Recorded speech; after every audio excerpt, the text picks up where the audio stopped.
trees. It's for the culture, by the culture. Braylon got the soul to show ya. Breaking it down, lifting it higher. Feel the rhythm, spark the fire. Headlines flip with a soulful twist. Behind the scenes where the magic sits. It's the heartbeat of the now and the then, where the story starts and never ends. Tune in, lean and feel the groove. Every moment, a vibe you can't lose. It's for the culture, by the culture. Braylon got the soul to show you. Breaking it down, lifting it higher. Feel the rhythm, spark the fire. Prepare for a journey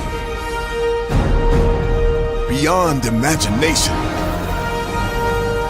beyond belief, beyond anything you've experienced before. Universal Epic Universe, a new theme park where you'll step through extraordinary portals to 5 immersive worlds. Prepare for a cosmic voyage of discovery, an isle of fire-breathing excitement, a shadowy world of monsters and mystery, new wonders in the wizarding world, and a new way to play. Plus the splendor of a magnificent resort hotel overlooking the park. It's all new excitement at Universal Orlando Resort. A week's worth of vacation thrills with 4 amazing theme parks, a variety of spectacular themed hotels, and incredible dining and entertainment. It's all at Universal Orlando Resort, where you'll find new adventures every day. Explore the astonishing worlds of Universal Epic Universe at Universal Orlando Resort.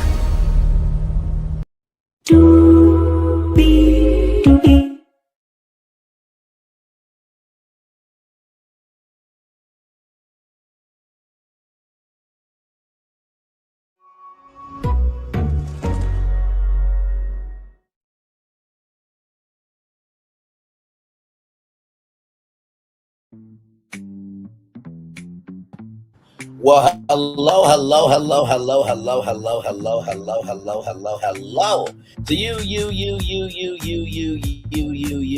you, and you. Welcome into another edition of Braylon's Virtual Tour Live. Glad to have all you here in the building with me. I hope all is well with you on this great Thursday. Y'all know my rule. I never go live on Thursdays unless there's something in the culture that is worth talking about. And oh, buddy. What we're about to get into is very culturally significant. So, the Oscars, as you all know, will not be on ABC after the year 2028. It will be moving to YouTube in 2029. Now, I think most of us thought, okay, if you paid attention to this channel, we talked about an article from Bloomberg that they said it was a rumor of YouTube wanting to go after the Oscars. So we kind of knew ahead of everybody else, but you don't know until you actually know, right? But we thought that the Oscars will still be held at the Dolby Theater. Not so fast, my friends, because I come home from work and I get into my place and I see a breaking news headline that says Oscars being moved to Peacock Theater in 2029. And you're going to understand the cultural significance of why I'm speaking about this in just a minute. And when you find out what it is, you're going to be like, wait, what? They're doing that. So, yeah. So, with that being said, let's get to it. Because higher is waiting, low is available. But either way, we got to go on tour. Yes, indeed, we do. Let me take down this iconic intro here. You see that virtual tour background? Yes, you do. You hear that virtual tour music? Yes, you do. And then there is... hey, everybody, welcome in. Glad to have all of you here. Let's get to the news of the day because this is big. This is just, I can't believe they're actually doing this. So here we go. Okay, here we go here. So as you can see here, the Oscars moving to Peacock Theater at LA Live in 2029. So the same year that the Oscars are moving to YouTube in 2029, it will also be having a new home in 2029. So let's keep going here. Move over Emmys. The Oscars are coming, starting with the 101st, the 101st rather, Academy Awards. I know I spoke. I meant to say 101 or 101st Academy Awards, which is already set to disrupt the usual order of things Oscar-wise, with its move from ABC to YouTube. The ceremony and the broadcast will also be coming from a new venue. Well, not exactly new. It's the same place that the Emmys have been held for the past few years. The Academy of Motion Pictures, Arts and Sciences, and AEG on Thursday revealed a multi-year partnership that includes LA Live becoming the new home of the Oscars, began with the 101st ceremony in 2029 and continuing through 2039. Now, this is very interesting because with YouTube, well, hello and welcome in. Okay, with all the L's, hello, welcome in. Nice to have you here. This is interesting because with YouTube and the Oscars, right? It's a 5-year deal. So 2039, 2030, 31, 32, 33. So 5-year deal with YouTube, 10-year deal with LA Live, right? So after those 5 years, the Oscars will still be held at the Peacock Theater, right? We don't know who the network is going to be, or will YouTube continue to host it, right? So very interesting there. The ceremony will be held at the Peacock Theater, which is the same space the Emmys and other events have been using in recent times. The deal represents a move back to downtown Los Angeles for the Oscar ceremony, which took place at the Dorothy Chandler Pavilion for many years, starting back in 1969, and then later at the Shrine Auditorium until it's moved back to Hollywood at the then named Kodak, now Dolby Theater, in 2002. So this is inside Peacock Theater in Los Angeles. Now let's keep going here, because when I give you the history of the Dolby Theater, you're going to be like, why in the world did they make this move? I promise you.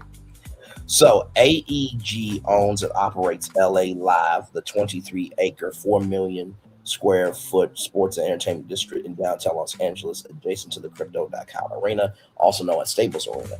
As part of the new partnership, AEG will make upgrades to the Peacock stage, sound and lighting systems, lobbies, backstage facilities, and additional production critical areas. AEG will collaborate closely with the Academy to incorporate bespoke design elements needed to accommodate the Oscars ceremony. Let's keep going. Additionally, LA Live's recently expanded plaza will host red carpet arrivals and activities in the theater. Will be the first venue to host the Oscars when it becomes available on YouTube through an exclusive global rights deal with the Academy that also begins in 2029. We are thrilled to partner with a global powerhouse like AEG. Their track record for building and operating technologically sophisticated live performance venues is unrivaled, said Academy CEO Bill Kramer and Academy President Lynette Howell Taylor.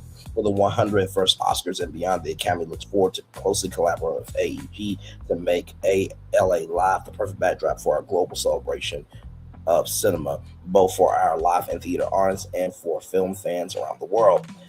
Said Todd Goldstein, Chief Revenue Officer at AEG. LA Live was built to host the moments that define culture. There's no greater global stage than the Oscars.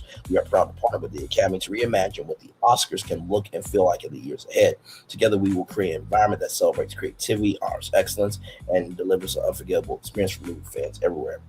Since the opening of Crypto.com Arena, formerly known as the Staples Center, in 1999, and LA Live in 2007, the collection of venues, hotels, including the Ritz-Carlton and JW Marriott, restaurants, clubs, and numerous hospitality spaces have hosted thousands of sports and entertainment events.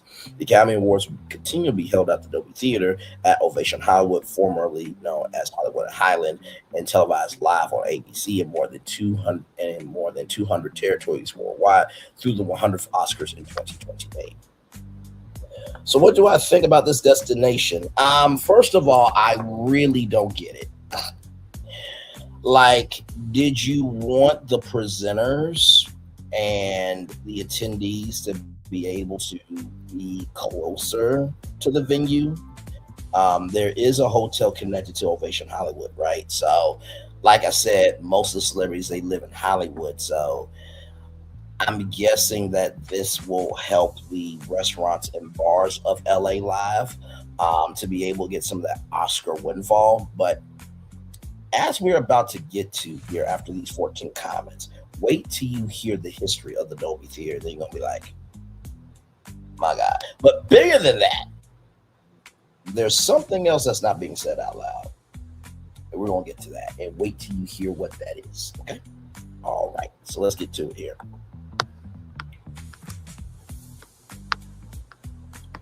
I thought the current home of the Oscars was a custom-built home for the Oscars. A permanent location really seems like that. It really seems like that after 100 years, they're going to be throwing the towel on the Oscars for all the changes that will diminish them. That anonymous person may be on to something. We'll get to the Dolby Theater here in just a minute. The Kodak, now Dolby, was built 25 years ago as a permanent home for the Oscars and then returned to Hollywood. I don't understand this change. Also, not to be on broadcast TV. It's a terrible decision. Not everyone has YouTube TV. So here's the thing, right? It will be on YouTube. Now, I don't know about YouTube TV, but it will be on YouTube. So like how you were able to see the NFL San Pablo game, you will be able to go onto YouTube and watch the Oscars live. Now, will you be able to pull up the Oscars on your YouTube channel, have a watch party, and not have a copyright strike? Probably not. But YouTube, you really should allow that. You really should allow people to stream the Oscars and have a watch party. Okay, just keep that up. Yeah, this is lame. The Oscars are killing themselves. It's hard to believe. It's hard to be sympathetic rather with the second bad decision. First, being a move to YouTube, nothing is sacred. More people have YouTube, which is essentially the same computer, than they do televisions. Wonder what this means for the Dolby Theater. The Academy Awards, as it were its raison d'etre. Nothing else ever done there has been successful. The Resident Cirque du Soleil show was a buzz and attempts to use as a venue for touring Broadway shows, both independent and connected to the Pantages, have been a bust. What will happen to all the plaques with the Best Picture winners at Adobe? Will they continue to update them? Their downtown locations in the past haven't been the Chandler Pavilion between 1987 and 2000. They were at the Auditorium. And of course, during COVID at Union Station, the Chandler Pavilion hosted 25 times total over a 59-year period. After they moved from Santa Monica, they were downtown 33 times, so it's hardly an anomaly. That said, the guess was the Kodak Dolby Theater was permanent, or at least for much longer. Let's keep going here. The Oscars live from Peak Theater, streaming only on YouTube, sponsored by Kashi. That is a food brand, by the way. Oof! Imagine the freeway traffic after the awards to get to the after parties. Yeah. The Oscars have been held downtown 33 of the last 59 years. The Emmys and often the Grammys are downtown. This is not something new. Why are you intentionally ruining the Oscars and turning them into something with all the pomp and circumstance of a Snapchat award show for best twerk? Oh my God. Damn. Because that's the market's target age now. The allegory that the Academy Awards are near Skid Row is lost, as if the Hollywood location is any better, if not worse. So those are some of the comments from the people. Now let's get to the history of the Dolby Theater.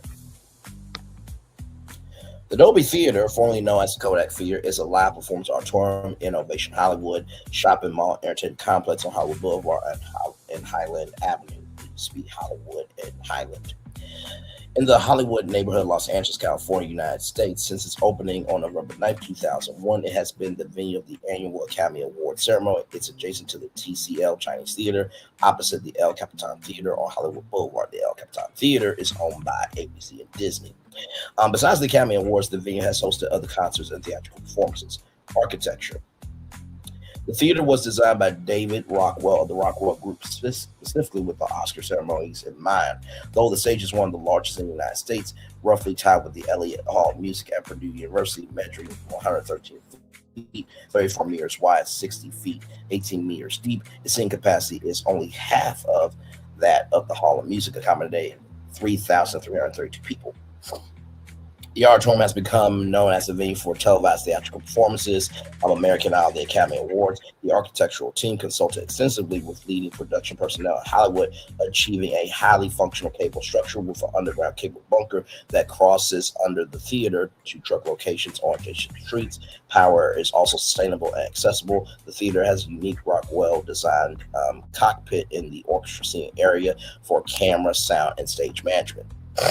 The hall from the front entrance to the grand stairway leading up to the theater at the rear of the shopping complex is flanked by storefronts as well as Art Deco columns displaying the names of past recipients of the Academy Award for Best Picture, with blank spaces left for future best winners currently set up to 2071. So to that commenter that asked, what will happen to the Best Picture plaques? They will still be there, right? So even though the Oscars won't be at Peacock Theater, they will still have to put the Best Picture plaque at the Dolby Theater. Okay, so just want that to be known.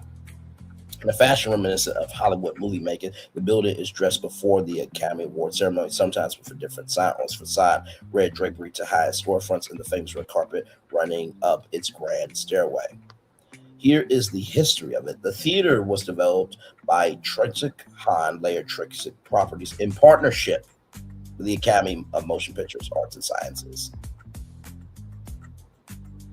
Aiming to overcome logistical issues met during previous Academy Awards that were hosted at other venues such as the Dorothy Chandler Pavilion and the Shrine Auditorium. Let me read that 2 more times for you all. Okay, all right. The theater was developed by Trinsic Hahn Layer Trinsic Properties in partnership with the Academy of Motion Pictures, Arts and Sciences, AMPAS, aiming to overcome logistical issues met with previous Academy Awards that were hosted at other venues such as Dorothy Chandler Pavilion and Shrine Auditorium. One more time. The theater was developed by Trinsic Hahn Layer Trinsic Properties in partnership with the Academy of Motion Pictures, Arts and Sciences, AMPAS, aimed to overcome logistical issues met during previous Academy Awards that were hosted at other venues such as Dorothy Chandler Pavilion and Shrine Auditorium. So, because this theater was in collaboration with the Academy of Motion Picture Arts and Sciences, the Oscars, this is why everybody's losing their mind to those comments that we saw at the top of the show from that Deadline article. So if we go back to that Deadline article, I want you to think about this right here. I want you to think about this, that this theater was designed with the Oscars in joint partnership, like how ABC and Disney have had a joint partnership. But if we go back to that article, okay, just want you to see this here. As a part of the new partnership, AEG will make upgrades to the Peacock stage, sound and lighting systems, lobbies, backstage facilities, and additional production critical areas. AEG will collaborate closely with the Academy to incorporate bespoke design elements needed to accommodate the Oscar ceremony. So why in the flying hell would you leave the Dolby Theater that was literally created for the Oscars to do this partnership? And not to mention, too, let me tell you something. Even though the Oscars are coming to YouTube, consistency is key when it comes to, franchises, right? So for YouTube, it would be smart for them to have kept the Dolby Theater, because guess what? Everything is already set up. So now you got to invest more money. Now, of course, you have 2026, 2027, 2028, 2029. So you got 4 years to make upgrades to the Peacock stage. But here's the thing. In those 4 years, there will still be live events happening at the Peacock stage. So what they're probably thinking is, okay, we're still going to have the Oscars at the Dolby Theater. In those 4 years, we'll be making upgrades to the Peacock stage, right?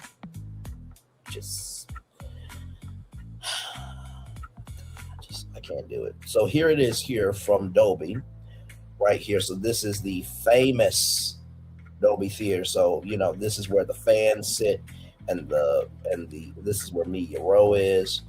All the stars walk down this way, and then they go up that famous steps there. So here we go. The Dolby Theater. The Dolby Theater in Hollywood is home to the Academy Awards and showcases the latest innovations in entertainment technology.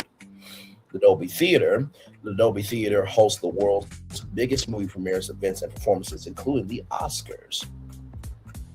Renowned as the home of the Academy Awards, the Dolby Theater is an 18,000 square foot, 3,400 Cinema, celebrating our commitment to science and innovation. Guests at this special events venue are able to experience films with the ultra-vivid color Dolby Vision and immersive sound Dolby Atmos.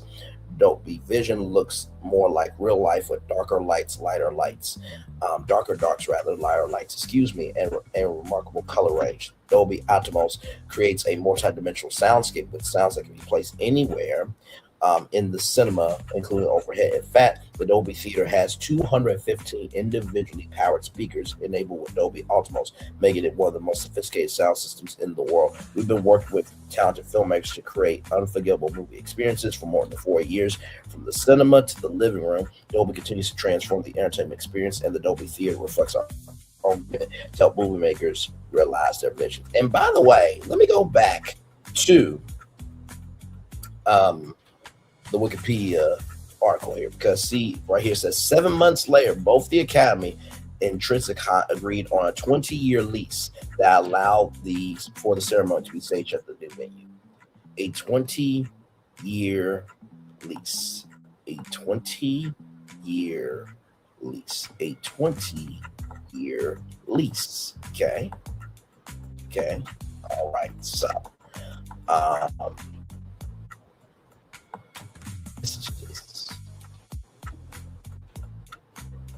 this is just ridiculous.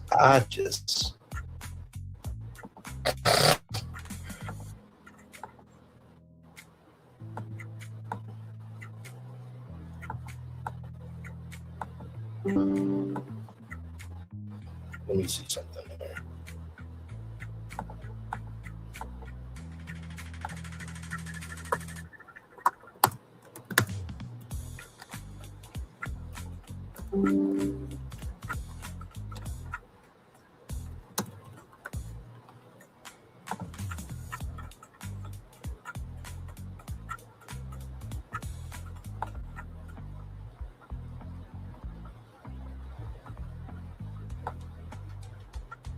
Let me see. I'm trying to see.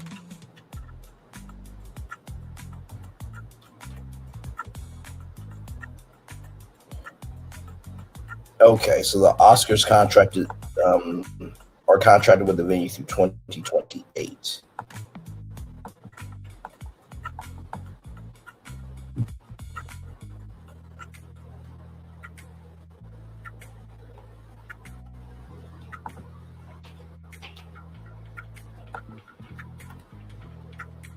Hang on, this is something.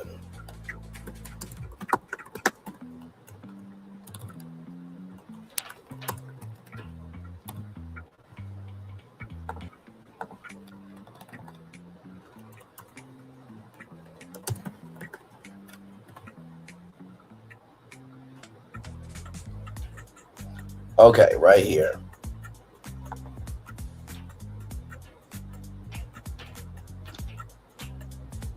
So there was a 20-year naming rights deal that signed in 2000, right?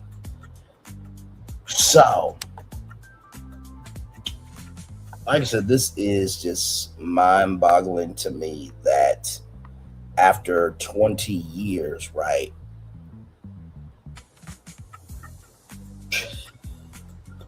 God. So it's like the contract up, or y'all just done with the Dolby? Because like I said, that's what the purpose of the Dolby Theater was. It was created just for the Oscars. That's what's confusing me here, ladies and gentlemen. So with that being said, we do have more here for you all. Let me go to this here. So this is from a website called El Decor here. Inside the Dolby Theater, the venue built specifically for the Oscars. The venue has hosted the Academy Awards every year since 2002. The 98th Academy Awards took place that Sunday on March 15th at the Dolby Theater at Ovation Hollywood, the same venue that has hosted the ceremony every year since 2002. The theater wasn't always the Oscars' permanent home. Before it opened, the Academy rotated between several Los Angeles venues, including the Hollywood Roosevelt Hotel, which hosted the first ceremony in 1929, and tickets only cost $5. The Strand Auditorium and the Dorothy Chandler Pavilion, but none offered the combination of space, capacity, and broadcast infrastructure the show required. That changed in 1997 with a $94 million build and a venue designed from the ground up with the Oscars in mind. Everything to know about the Dolby Theater. Below, everything to know about Dolby Theater. A general view of the exterior of the Dolby Theater on Hollywood Boulevard in Los Angeles. So the theater costed $94 million to build. $94 million. $94 million to build. Let's get into it. In August of 1997, Canadian development firm Trisicon approached the Academy with plans for an entertainment complex at the iconic intersection of Hollywood Boulevard and Highland Avenue. The Academy saw opportunity and signed on as partner and advisor, with $94 million dedicated to the theater itself. Within a larger $615 million complex, construction began on what would become Hollywood's architectural left to cinema. So every inch was designed for television. Architect David Rockwell, who had previously designed Oscar ceremonies, understood the dual needs of creating both a spectacular in-person experience and a flawless television production. The entire facility, from Hollywood Boulevard to the stage, is pre-designed to work as a television production facility. Rockwell explained of his creation. The venue included 14 fixed camera positions and the cockpit or a hydraulic lift in the orchestra seating that can be converted to regular seating when not needed. A grid extends 15 feet in front of the stage, allowing for flexible technical installations, while substantial electrical power is available throughout all areas. Even the cabling, the nervous system of any broadcast, runs through hidden but accessible channels in the floors and walls. No nominee is more than 4 seats from an aisle. The theater's 3,400 seats are arranged so that every nominee sits no more than 4 seats from an aisle, ensuring those emotional dashes to the stage don't involve awkward climbs over fellow attendees. It features deep plum upholstery and cherry wood finishes that give the space warmth, designed to create intimacy between the artists and performers while drawing attention to the action on stage. So there is the iconic theater. And when you think about this was done in 1997. So if we do this here, how many years is it from 1997 to 2028?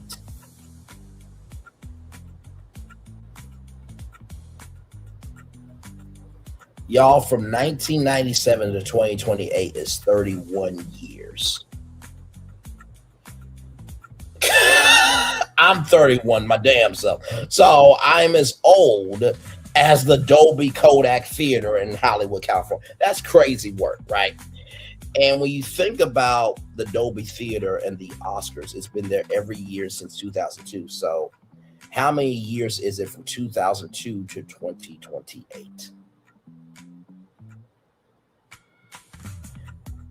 That theater has held the Oscars for 26 years. So when you think about 31 years in existence from 1997 to 2028, right? But then when you think about the Oscars being held in that theater from 2002 to 2028, being 26 years, it is mind-boggling that if it ain't broke, don't fix it. But now you're moving over to a whole theater that you have to upgrade when you already have a theater that was created for the Oscars, right? So that's the mind-boggling part of it all here, ladies and gentlemen. Let's see here. The theater's interest has space for Best Picture winner plaques through 2071. For both attendees and nominees, the Dolby Theater begins on Hollywood Boulevard with a towering portal serving as the grand entrance. The two-story awards walk features backlit glass plaques for each Best Picture winner on limestone columns with blank spaces reserved for future winners through 2071. Optimistic planning indeed. The lobby was inspired by Michelangelo and Bugsy Berkeley. The 5-level lobby. 5 levels for a lobby was inspired by Michelangelo's Campano d'Angelo in Rome and the choreography of Busby Berkeley. Centers around a breathtaking spiral staircase with cherry wood balustrades topped by an oval uplift silvery dome. The 26 spectacular images of Oscar winners from Grace Kelly to Jack Nicholson adorn the walls as photographic transparencies hum before shimmering silver screen panels. The stage is one of America's largest. Inside the theater, a silver leaf tiara crowns the space with reflective ribs extending down between box seats. The stage itself is among the largest in the nation at 120 feet wide, 120 feet wide and 75 feet deep, framed by a 64-foot wide proscenium that can be adjusted down to 43 feet. So there is that iconic stage there. Then, of course, there is the crane camera there. I mean, it really is a beautiful sight. It really is. I mean, just imagine you're the host of the Oscars walking out onto that. That was Chris Rock that year of the Oscars. I think that was when it was Oscar So White. Then Kodak paid $75 million for naming rights and then went bankrupt. When the theater opened on November 9th, 2001, it bore the name Kodak Theater after the film company that paid $75 million for the naming rights. The first Academy Award ceremony was held there for the 74th edition on March 24th, 2022. In January of 2012, Kodak filed for Chapter 11 bankruptcy, ending its naming rights agreement. By May 2012, Dolby Laboratories has signed a 20-year deal to rename the venue, bringing its cutting-edge sound and vision technology to the space. So, from 2012, right, to 2022, it's 10 years, right? So, 2012.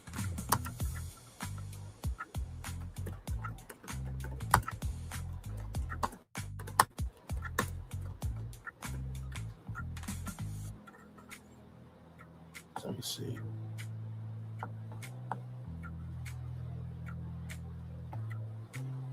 So 2012 to 2022. So 2022, 2023, 2024, 2025, 2026, 2027, 2028, so 2012, 2022, 2023, 2024, 2025, 2026, 2027, 2028, 2029. 2030, 2031, 2032.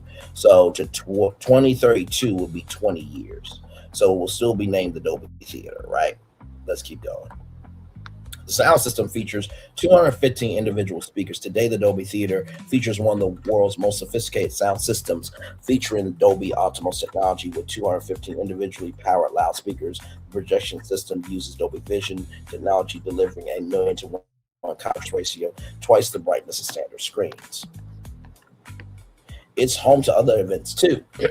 While the Academy Awards may be its most famous tenant, the Dolby Theater has hosted an array of events and performances. So Cirque du Soleil Iris required $40 million modifications, including stage lifts, while ours from Prince to Celine Dion has graced the stage. Television productions like American Idol finales and America's Got Talent have made the Dolby their home, as have prestigious events like the American Film Institute Lifetime Achievement Awards.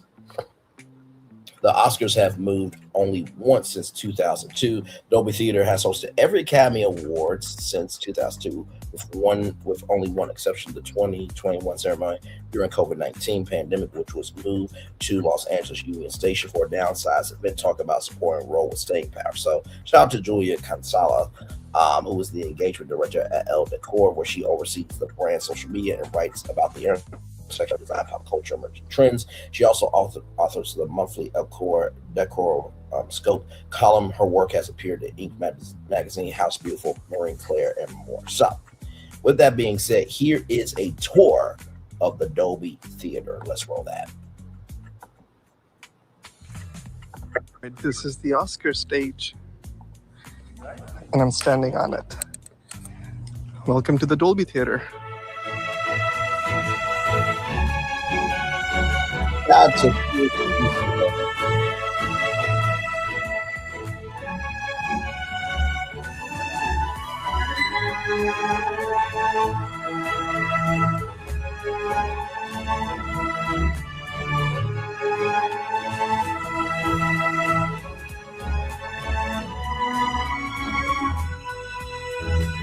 five-level lobby.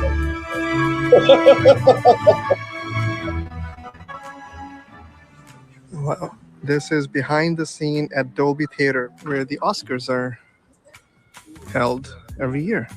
People that are responsible for voting for Best Picture, Best Actor, Best Actress. They actually have to enter a lottery every year to be able to attend the Oscars. They just don't have seats though. And then after they attend, they can't come back for another 2 years just to kind of make it fair for everybody. There was a concert here the other night, so depending what's here, they can add or remove seats for whatever shows. I mean, look at that. I mean, I can only imagine in person how Normally small it the starts ant. here. This year it started a little further back. But when these seats are here, this is where the rows start. Look at beautiful thing. Oh, that's beautiful. That's the stage. Ceiling is beautiful. But in person, it is much less glamorous or glitzy. We got Peter Jackson here. You can see the balconies up top. This is where all the people sit, the stage. All the folks who won.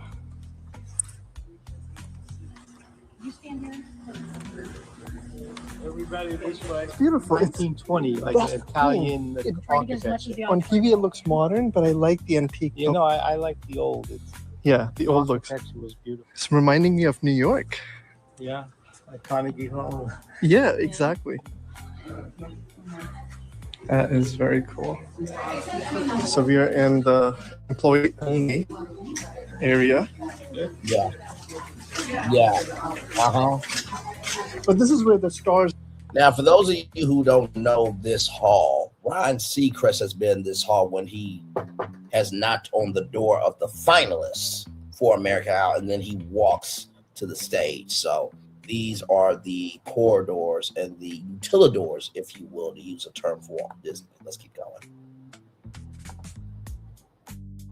Stars walk after the awards. Wow. They come through here. Imagine winning an Oscar and then walking through here. Actually, these photos here, it's like the stars can hang out here before they walk on stage and present an award. This here is the AFI Awards. You can kind of see how they transform the stage itself and they extend it out and they have that ceremony, the tables and chairs. Now we're gonna walk onto the stage. So this is Yeah, all that's for equipment. now me walking on the stage Oh my God. at the Dolby Theater. That's where the Oscars happen.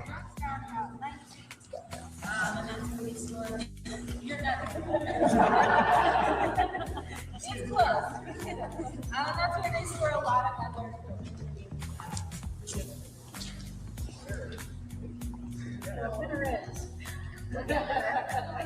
15 seconds or so to get from your seat to the stage and down. So her speech, it was short. They would hand you your Oscar, and then you would walk off stage to what is called the winner's walk. So that's where we're going to head to. These are all the screens that they bring with different backgrounds. Oh, wow. And all the curtains fall down, creating this space into that glamorous Oscar look and feel. Bye, Oscars. Right, so this is where the stars come out after they have won the award and come back through these doors. I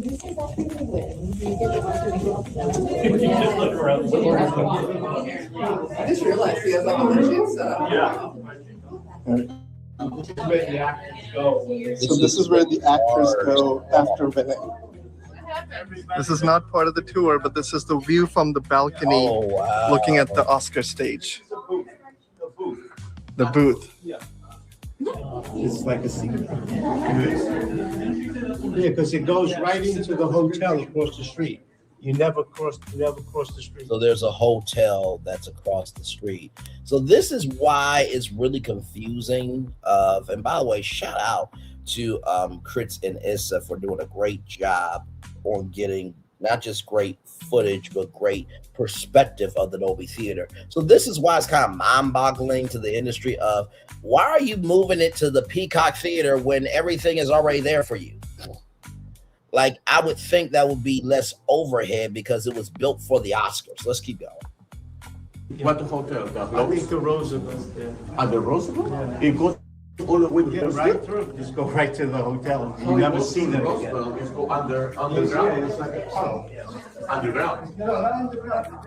It's over the street. Ryan Gosling, Jared Leto, Yeah, it is. Adele. This one's for Mom. This is where the star walks through. Now it feels very glamorous. Love Tom Cruise. $1.2 million for chandeliers on the ceiling. So this is Cleo here, finally won his Oscar. This is where they come at the end of the night and they get their nameplate put on the Oscar. Remember, they're all blank. So at the end of the night, you should probably stay to win. So get your nameplate put onto the actual Oscar. Earlier, this building it cost about $90 million to make. So there's a lot of money and love that goes into this. Did you say 90 million every year? No. No. The building. Oh, the whole building. Yeah, the But Oscars itself, 30. 30 million. So that's where you're getting your nameplate after the Oscar. I was about to say, if it's 90 million a year, yeah, they would be broke. Hey, three people, welcome in. You see what's going on. The Oscars will not be held at the Dolby Theater in 2029. It is moving to the Peacock Theater. We're going to get to the Peepop, not the Peepop. You know what? Honestly, tell you the truth, I wouldn't be surprised if in a few years they switched it from the Peacock Theater to the Olipop Theater in LA. But no, in just a little bit, we're going to talk about the Peacock Theater. But then I got a question for the Academy of Motion Pictures Arts and Sciences. It's a big question, but we'll get to that a little bit later. Let's keep going. And that's the fancy room upstairs. The Oscar itself does not have nameplates on. After you win, you get your nameplate on, and that was Leo getting his nameplate. That's Kobe Bryant. Rest in peace, Kobe. Actually, he won a Oscar, I believe, for a short, if I'm not mistaken. And Emma Stone. La La Do you La. have change for $1? And they looked at me like, this is crazy. I was like, do you have it or not? And the guy just looked at me and he took off his glasses and it was Morgan Freeman. And I was like, oh, my bad. You probably don't. He didn't have change. His friend had change. Good night. So I was like, I was trying to get to an interview. I was like, I just need change for my car. Right. So, No. I feel like they're people. Yeah, You know? they absolutely. They're like you and I. They just happen to be on TV. Yeah. No, yeah. This is Dolby Theater View, LA. Bye. That was a great short tour. Now, I believe they offer that tour. The Right? Oscars at Dolby Theater.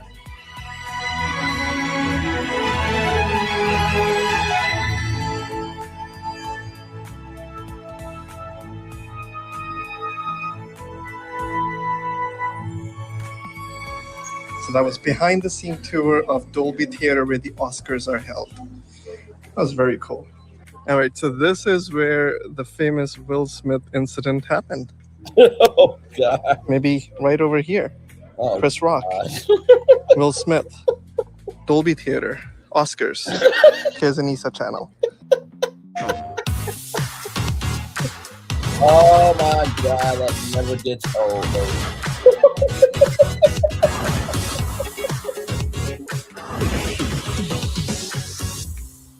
Oh, my God. And by the way, if you do want to get a tour of the Dolby Theater,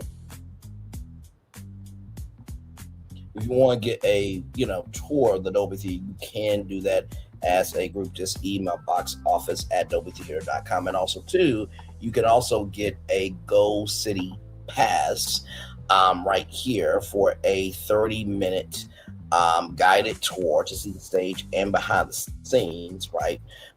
Get Germish to the Dolby Theater and see an Oscar statuette up close view images from previous Academy Award ceremonies. So you get to step inside and revel in the grandeur of this famous venue, which is a massive 108,000 square foot and boasts a 3,400 seat capacity. See an Oscar statuette in the exclusive Dolby Theater Dolby Lounge, VIP room. You also gain an insider's view of behind-the-scenes production of other popular events, such as the American Idol Finals, the AFI Awards, the daytime Emmys, the Victoria's Secret fashion show, and more. Inspired by the elegance of a European opera house with state-of-the-art technical capabilities, the Dolby Theater stage is one of the world's premier entertainment venues and has hosted many iconic performers. Where Celine Dion, Prince, the Chicks. I will respect them with the name that they have now. American Ballet Theater, very mellow, and the Moscow Stokowski Ballet wowed audiences. So there is that there. Now, of course, there are some Redditors that had some opinions here. So let's see those there. The Oscars live from Peacock Theater, streaming only on YouTube, sponsored by Kashi. Interfacial ID to watch without ads. We're tracking you either way. Please drink a verification can. Doritos do it right. Haha, epic 4chan meme. Nice one, my friend. Don't forget the Pepsi Zero Sugar halftime show brought to you by Apple, with Squarespace ads every 30 seconds. Oh, they are savage. Now in partnership with DraftKings, with live odds broadcast and a ticker throughout the ceremony. I think they did have the Oscars fantasy draft where you can actually win tickets to like sit in the fan seats for the Oscars. But I kind of wonder, like, will that fan seating continue at LA Live? Wasn't the Dolby Theater built almost specifically for the Oscars? Yes, they built it in the 90s specifically for the Oscars, and it cost $94 million. I originally forgot it was named Kodak Theater. Yes, the whole exterior facade celebration of the history of the Oscars. There are literally pillars for Best Picture winners through like 2040, I think, even goes up or slightly beyond 2060 now. LOL, I wonder if they continue to update their space up to 2071. Yes, a tragic waste of a beautiful venue and location. Hard to imagine not having any Oscars on Hollywood Boulevard or in Hollywood at all for that matter. Small venue at the Dolby feels intimate, whereas at the Peacock you feel like you're at a concert. Not to mention the modern style architecture with the Peacock feels like a tech launch symbolically. It's also pretty cool that the Dolby Theater is right in the middle of Hollywood, downtown LA, where the Peacock Theater is. Sort of lame, but yet the Oscars used to alternate between the Shrine and Dorothy Chandler in the 90s, so being downtown is new. The Shrine, best Oscar venue in the middle of Hollywood is also not great. The movie industry has slowly left Hollywood. Why not the Oscars too? Pre-production and post-production still all happens in LA. It's also where all the major studios are located and where most actors, directors, and producers call their permanent homes. Just because main productions leave for 2 to 3 months for shoots doesn't mean that Hollywood/LA, the industry, are still synonymous. Although, yeah, it does suck. It has been a massive blow for crew jobs. Pre-production and post-production all happens in LA. It's also where all major Hollywood studios are located, where most actors, directors, and producers call their permanent homes for now. Runaway production shoots leave LA because out-of-state foreign governments offer massive financial incentives, and they do, and rebates target specifically towards shoots that refresh annually. There's no similar driving force for pre and post where there's really any danger of them leaving LA permanently, which is why it's important to keep that history going in Hollywood with the Oscars hosted there. Dolby was supposed to specifically host the Oscars too. It doesn't look as classy or glamorous as the Dolby Theater. Dolby Theater's inside shopping malls next to a Dave & Buster or Lucky Strike. Not much class or glamour outfit in Hollywood. It's funny how many people don't realize that all the fancy red carpet photos are taken right in front of the Foot Locker. Are you trying to tell me this whole Hollywood thing is an illusion? We were in LA a few years ago and parked in a garage for the mall. As we were walking through the lobby, I looked around, said to my wife, even the malls are fancy. I feel like I'm at the Oscars. A few minutes later, I realized I was at the Oscars, and you thought that was fancy. Swing by the Grove, Americana, or Century City, Westfield. It's not like LA Live is some glamorous locale either. At least, LOL, at least the Dolby Theater is beautiful on the inside. The Peacock Theater is pretty generic looking. But the most important thing is an In-N-Out Burger near the Peacock Theater. Unfortunately, the closest one 6 miles away. For LA traffic, that's bad. The inside may look nice, but the location exterior is anything but a bunch of homeless tourist cosplayers and amateur rappers shoving tapes in your face. The events inside, though, and they shut down the street, so you aren't seeing the undesirables.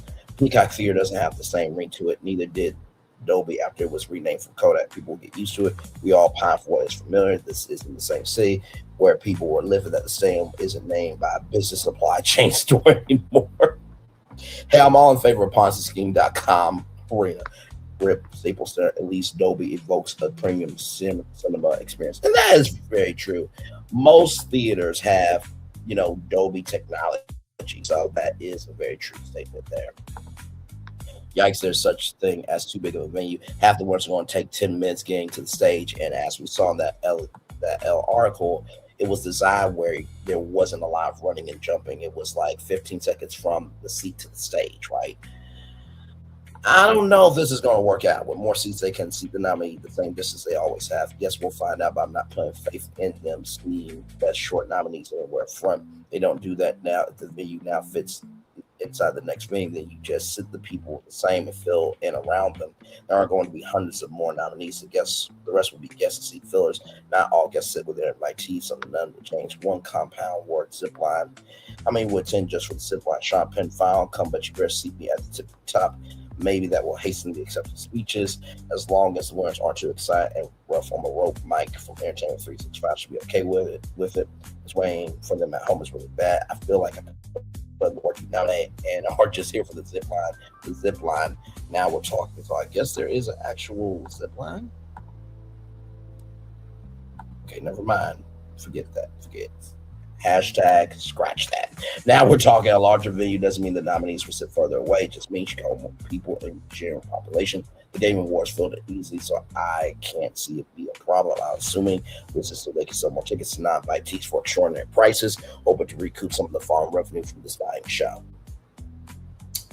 You know, the Super Bowl, I think they went up to like $30,000 for tickets. So, but also too, like the young lady said, you have to be entered into a lottery to go to the Oscars area. So I don't know if they're going to open up tickets for people to go to the Oscars. I don't know. If they do, you're not going to be walking the red carpet. I can tell you that right damn now. There's probably a separate entrance for the commoners, okay? I think it's because Peacock is more competitive than Dolby. Now they'll know who wins beforehand, and they sit closer. That's not ever has been how seeing at the Oscars work. Nobody knows the winner except the legal entity that tabulates votes and creates envelopes. Certainly not the seating arrangers. Major acting nominees will certainly get preferred seats. But a lot of technical and minor nominees are really seen booking in from the stage, from the very back of the theater. You're not wrong. They are provided for nomination will probably get seats close to the stage. The first seats will be 4U plus 10s. They use catapults and nets. Will Mr. Beast host? Child. I don't know. Dolby Theater has a classic theater feel to it. Peacock Theater looks like a Mecca church. Nobody really knows the difference unless you're either attending or in Hollywood wondering why the roads aren't blocked off. This is where they've been hosting the Emmys for 5 years. I like the time that I spent at the Peacock Theater for the Game Awards in 2023, but this is kind of nuts. As an LA resident, thank God, fucking hated. This is their words. Fucking hated traffic during that weekend. Now it's downtown where traffic starts. Anyway, a lot of non-Angelinos flexing their ignorance here. LA Hollywood traffic sucks all the time. They're going on scheduled watch party at the Hollywood Bowl just to spite you. God forbid local tourists are bothered once a year globally recognized event. Those happen in LA every fucking day. As a resident, I fucking hate the choppers from morning to night. Traffic all fucked up from street closures, half from street parking gone, and the other half given over to looky-loos who come catch a glimpse of somebody famous. Plus, this thought every time we enter some damn full war, that it will be a great target for a belligerent regime of terrorists. I know my place fucked up because somebody dirty bombed it. Okay, but when did you move to Hollywood? If so, if it's been since 2001 that you knew what's happening there, and still made a choice to move nearby. I live in WeHo, and the Halloween Pride events are a huge hassle for me to get around, but it's what I signed up for. I'm fine with it. 1986, I went to the Oscars 1 year. I was at the Shrine. It's 1 day a year. If it bothers you that much, really, just take a vacation on that day. So this little over a week, they close out major roads to build the contraption around the red carpet. Now, that is true. They have events leading up to the Oscars. So, you know, the nomination ceremony, the governor's awards, and everything else. So it's a whole week leading up to the Oscars. So they are correct on that. Oh, this is stupid, though, probably good for downtown, which can use the help. Might as well just hold it at the YouTube Theater at SoFi. Laura X Borealis, you might be onto something. Just might. As long as Meshuggah continues to get invited to play during the show, I don't care where it's held. Slash for the gullible. I wonder if movie venues will change the atmosphere of the Oscars. The Dolby Theater always felt iconic. Good. Nobody who's been there is impressed. It's at the back of the mall. As Dave and Buster's next door, I don't watch them anyway. Often wonder why they're held in such high regards just the way they sell movies.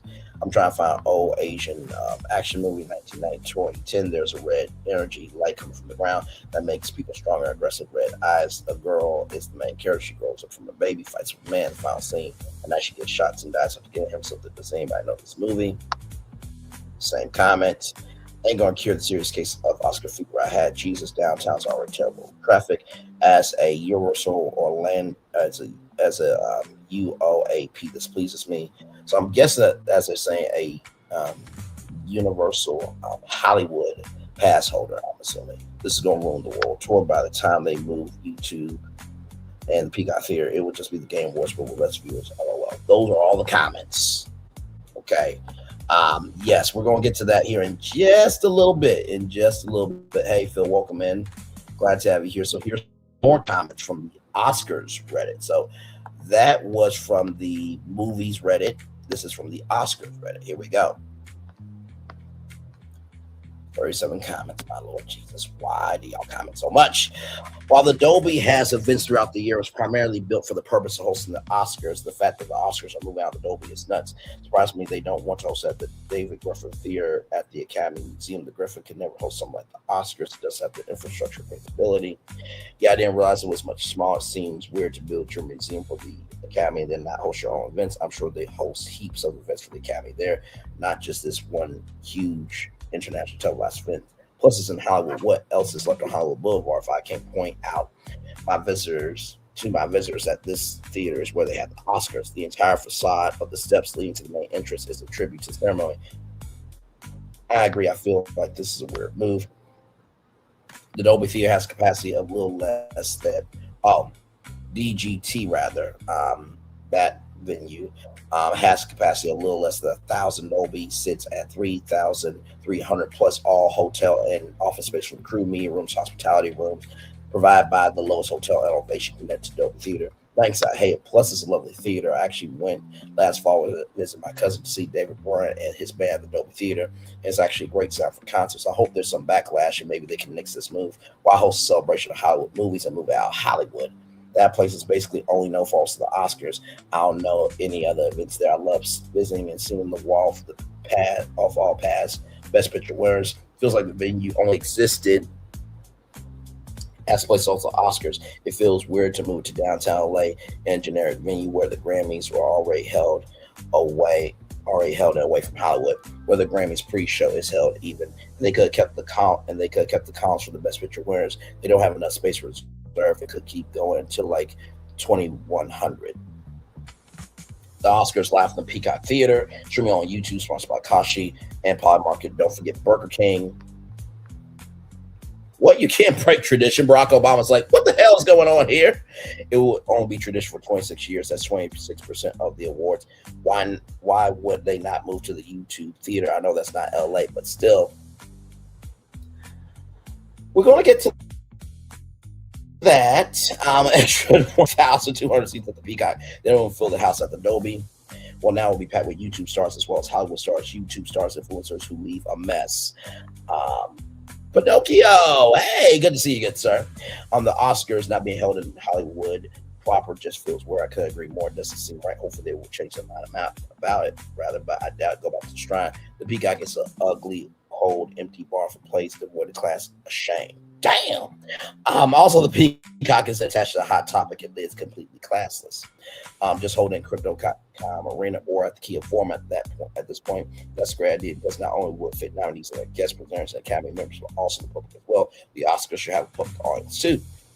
I agree with that. I think, the fan section at the Dolby Theater, I think is a great way of bringing the fans in. But I do think there should be some fans to sit in the Oscars because without the fans, how can you know what is popping and what's not? So, but honestly, at this point, I don't think that they will open up tickets for everyday people to go to the Oscars. If they do, myself and Phil and Florentin and the rest of us commoners will not have the money to go because they're going to be at Super Bowl prices, ladies and gentlemen. I mean, it's the biggest night in Hollywood. Now, I've always thought it was the biggest night in Hollywood for film, but they say it's the biggest night in Hollywood because that's when everybody comes out, right? So let's keep My God, sports arenas have such ridiculous names these days. Somebody's gonna be pissed when Mr. Beast is the one who announces their Oscar win. What do you mean? They announced Mr. Beast is hosting the Oscars during the closing skit 2 weeks ago. I didn't see that skit. I can't bring myself to care about this. Sorry, it's been there for 25 years. It wasn't there for 70 before that. The Oscars is about the films and the winners, not the building I see once a year on TV. Same here. The Dolby Plus complex was built to make Hollywood Boulevard more appealing to tourists and locals. Mission 100% failed. The whole area just gets more depressing each year. Wild to me that they built such a massive museum and visitor center for the Academy and its archives and its archives rather, it doesn't include a purpose-built auditorium for the ceremony. Like, what are you even doing? Hosting the Oscars in Hollywood is the exception, not the rule. So, with that being said, here is the Dolby Theater. Some pictures here. That was the Oscars one year. Yeah, I know.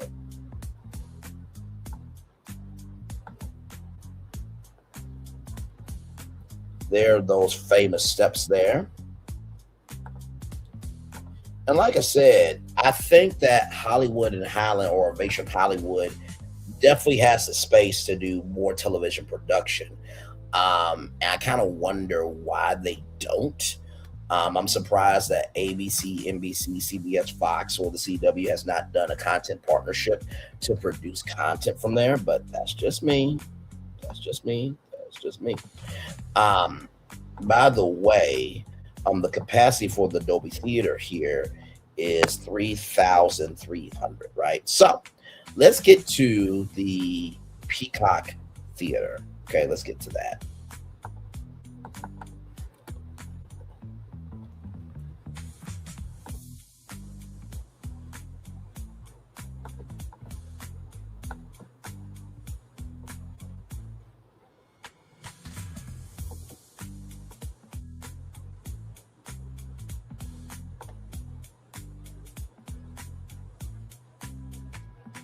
Shot. Okay. Give me a moment. Give me one moment, y'all, because something.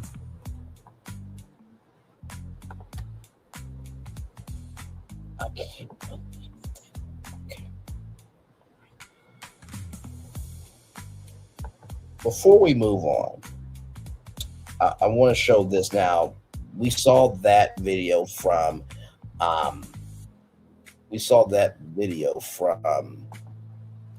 Chris and Issa. Now, this is the official tour of the Dolby Theater here. Here we go. From the Dolby Theater's YouTube channel.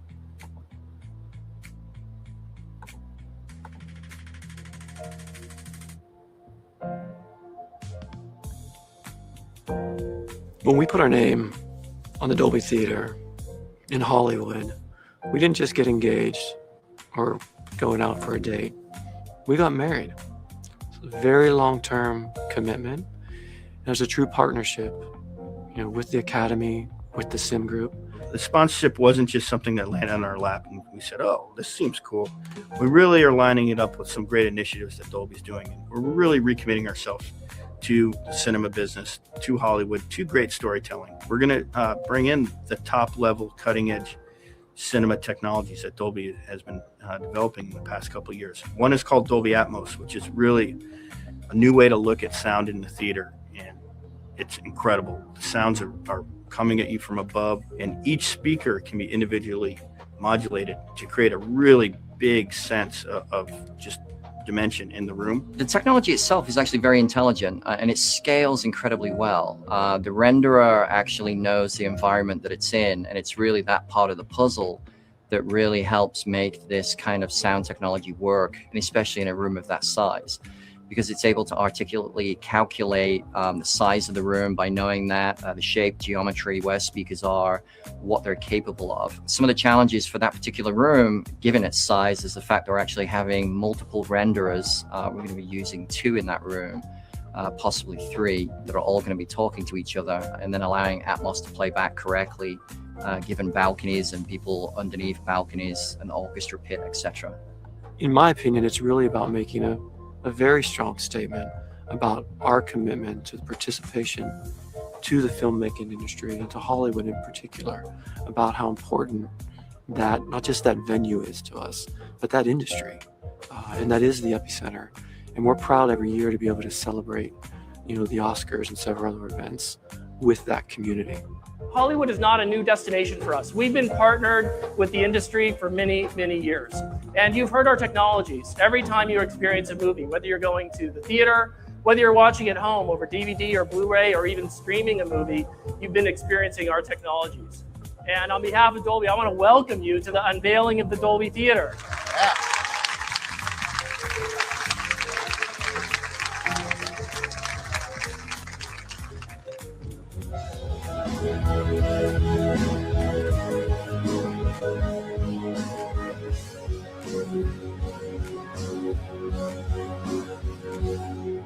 So when you're branding a building, it really is an interesting process. And it's not just a big sign out front and a website. You really have to dig in and really learn the building, learn the design of it, and figure out all the different touch points you can have for the consumer in that space. Pixar is an amazing company to work with. Having worked with them before on pushing the boundary of sound, working with them again on what we could do now with the full realization of digital cinema and the technology available for bringing Atmos to market, really it's been a co-development with the industry to make it work.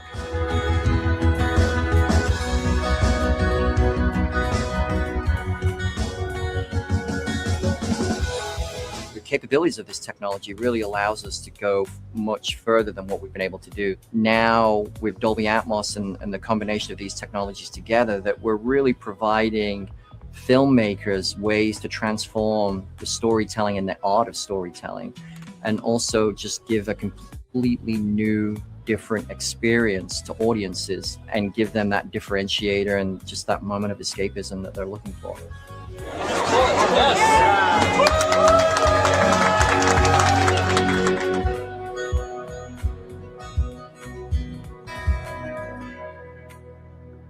There is the Dolby Theater there. A beautiful, beautiful done job there. So let's get to this right here. So this is the Peacock Theater right here, everybody. This is the Peacock Theater, formerly known as the Nokia Theater and Microsoft Theater. So here are some pictures here. Right here. Here's a video right here of the theater.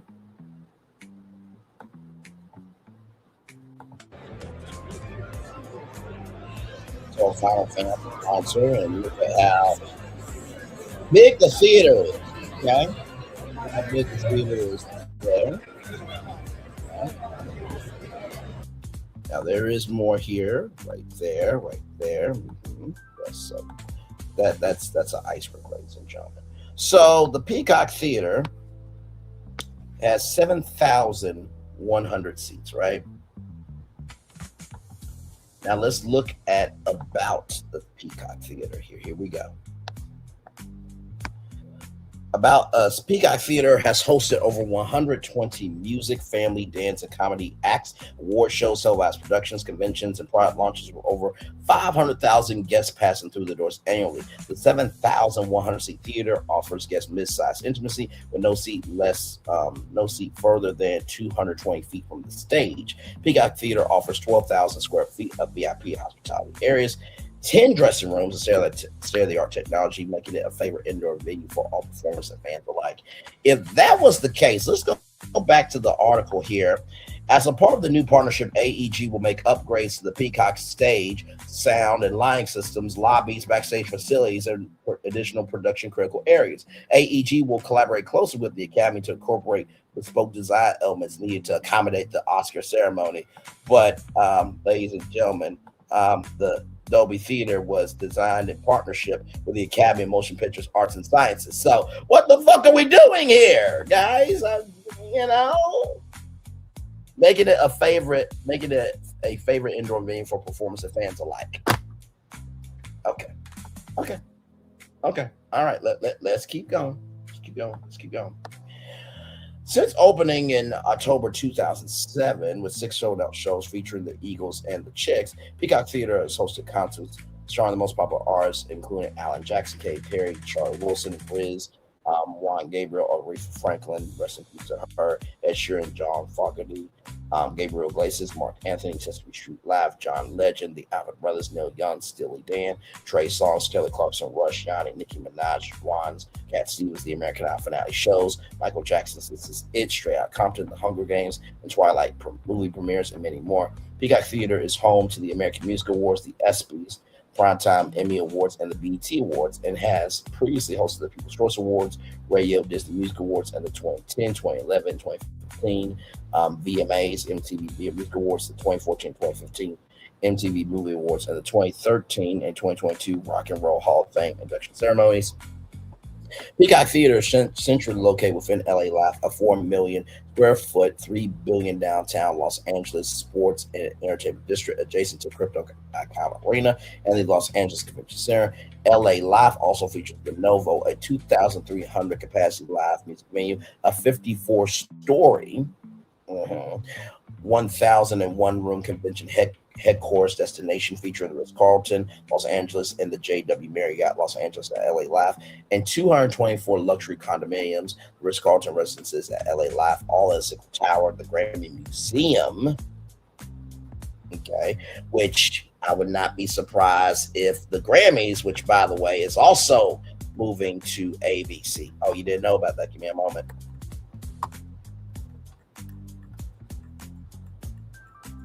So, in 2027, next year, the Grammys will be moving to ABC, Hulu, and Disney under a 10-year deal. So I would not be surprised if the Grammys will be held at Peacock Theater. However,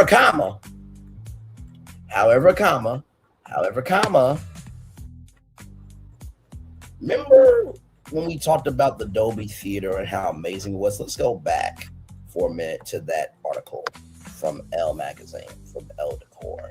So I want to go back to a particular thing here.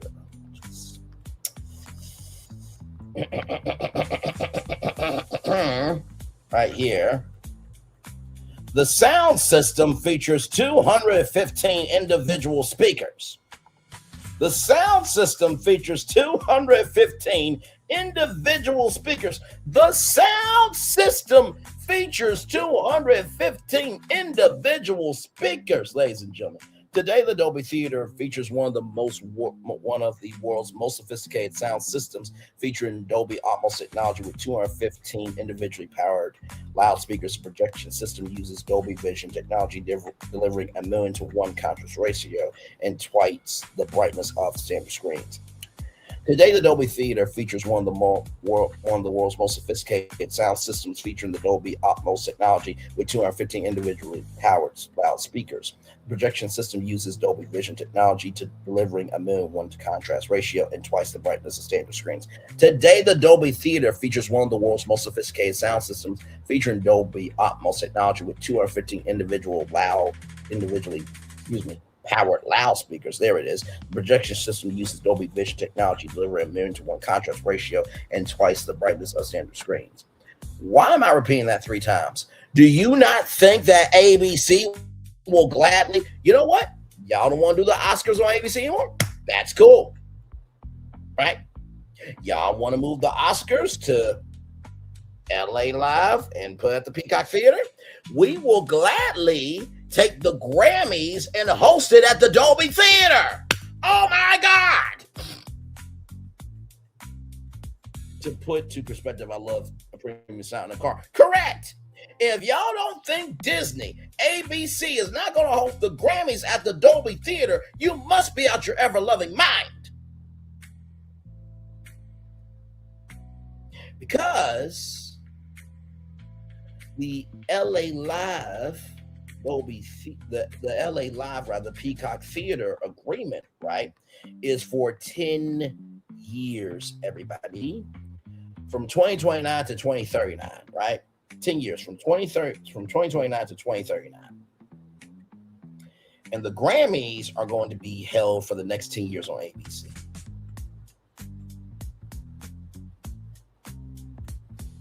If you don't see a major press conference with ABC and the Grammys and the Dolby Theater saying that the Grammys will be home at the Dolby Theater, believe me, if you don't see that, something is off. But when you do see it, mark my words. I'm about to play the video because Phil knows it very well. I play this in the morning. One thing to know, and two things for sure, that over here on this channel, a lot happens early. Roll it.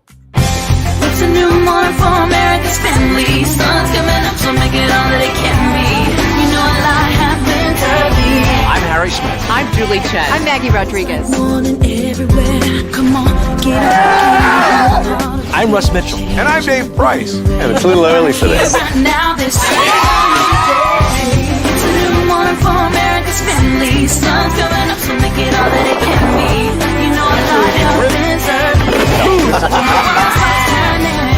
Every day's good when you started it out right. But I'm waiting for you in the daylight. And a lot happens early. Can you feel it? And I say, Good morning, everybody. Are you girls ready for the Jonas Brothers? We have an early show exclusive. Yes. A lot happens early. A lot. A lot. A lot happens Early. The Early Show, weekday mornings on CBS. It's a new morning.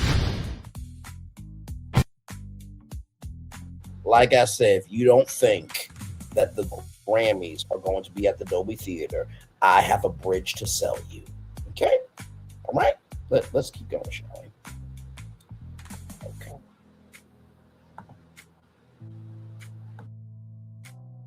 Now, with that being said, the Grammy Museum, the 14-screen Regal Cinemas LA Live Stadium 14 Theater broadcast facilities for ESPN. They have broadcasting facilities for ESPN, along with entertainment, residential, restaurant, and office space. Here's a video of Peacock Theater. Here we go.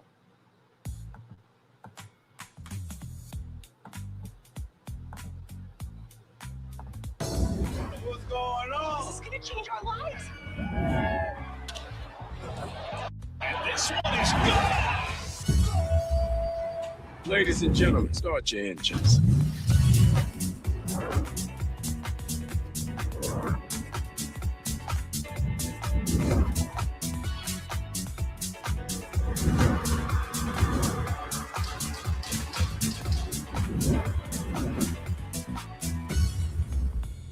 Yeah, that's the Peacock Theater, everybody. Yes, indeed, right there. Now, here is a 3D digital venue map.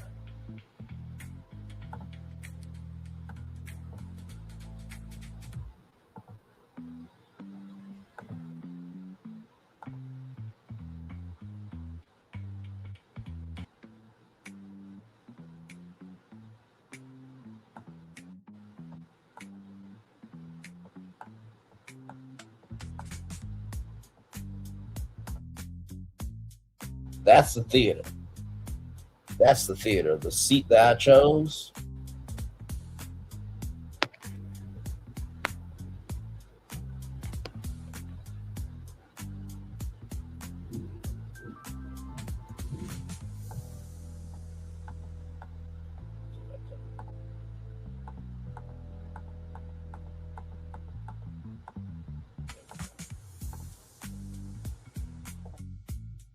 So that's the seat I chose. Row 1, seat 308, section pit seat.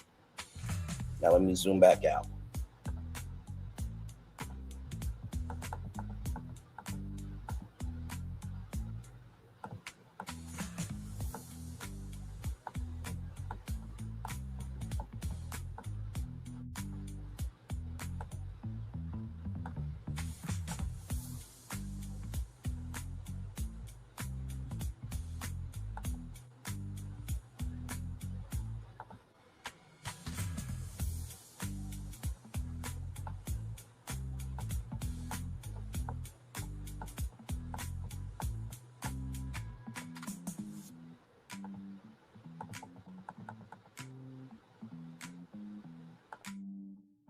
So the section I picked here is U mezzanine LC row K seat 414.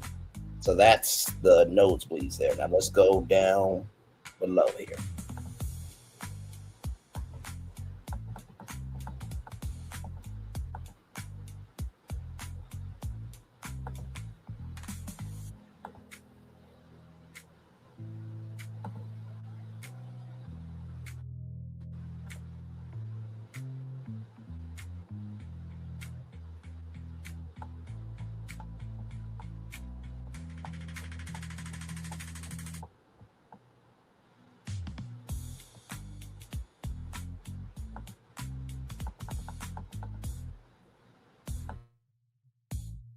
So now this view is Orc C, row T, seat 312.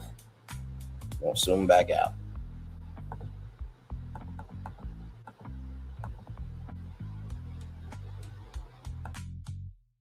So as y'all can see, yes, it's going to be more seats, but you're spending more money on a theater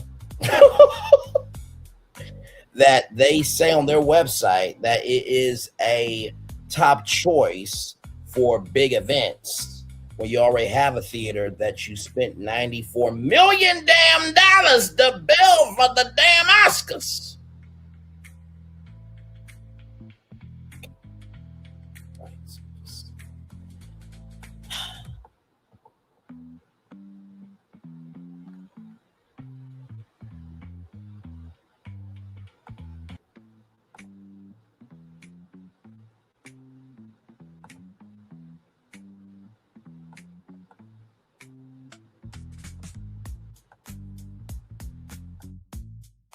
Now, this is something as well. Now, these are the Lexus luxury boxes. Let's look at this.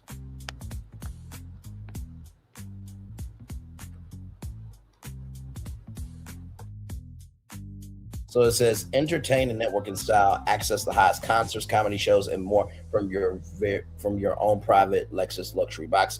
Lexus luxury boxes include access to a dedicated VIP entrance, VIP lounge throughout the event, a private bar, catering in your own private box to enjoy the show in style.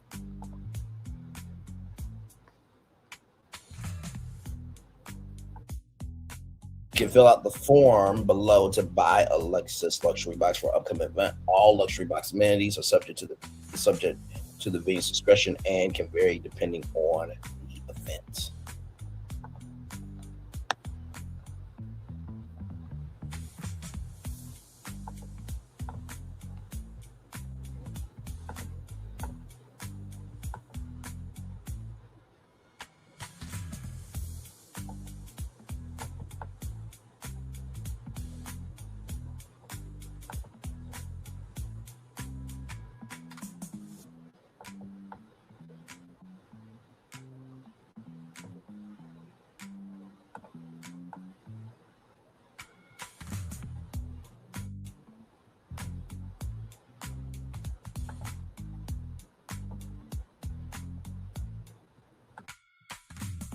As you can see, Loge box $1,300, mezzanine box $975 there.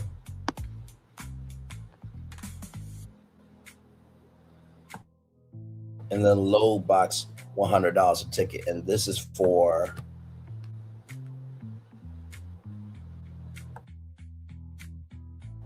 to Volvo World Tour Saturday.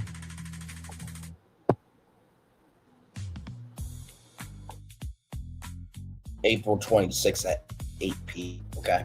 So here is a question for you all, right? And I want to ask this question to the Academy of Motion Pictures Arts and Sciences. You guys did a partnership with AEG, correct? For the Peacock Theater and LA Live for the next 10 years. But it's going to be broadcasted on YouTube.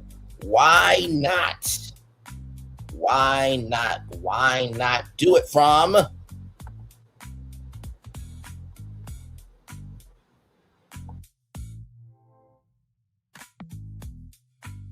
right there, the YouTube theater? I'm sorry, y'all. When I'm passionate, sometimes I forget to show stuff. But right there's the YouTube theater. You're going to broadcast it live on YouTube, but you ain't going to do it from the YouTube theater. Did YouTube not offer, or were there contract negotiations and it just didn't pan out? Because there were some people in the comments that we have seen rather, say, why not host at the YouTube theater rather? Let's keep going.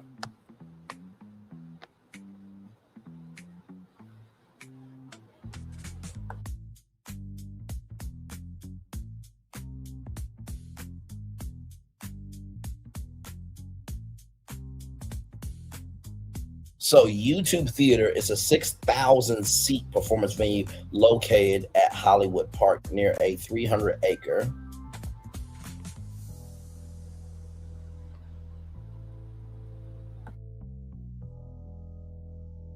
sports and entertainment destination in Inglewood, California, being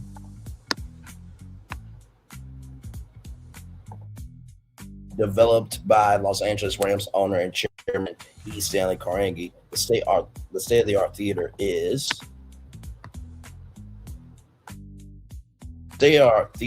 a 227,000 square feet, three-story indoor venue situated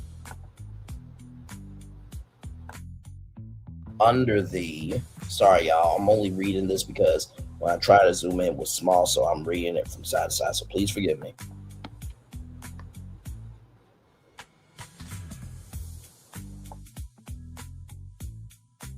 The same roof canopy as SoFi Stadium and American Airlines Plus. The venue can be configured to house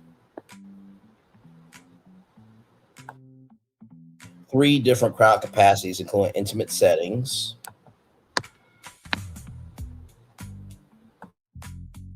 with minimum capacities of 3,400 and 4,400, equipped with premium touches throughout the venue.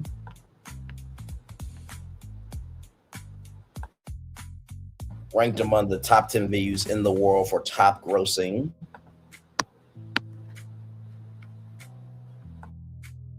Concert and live ticket sales in 2023. Opened in August of 2021, YouTube Theater is equipped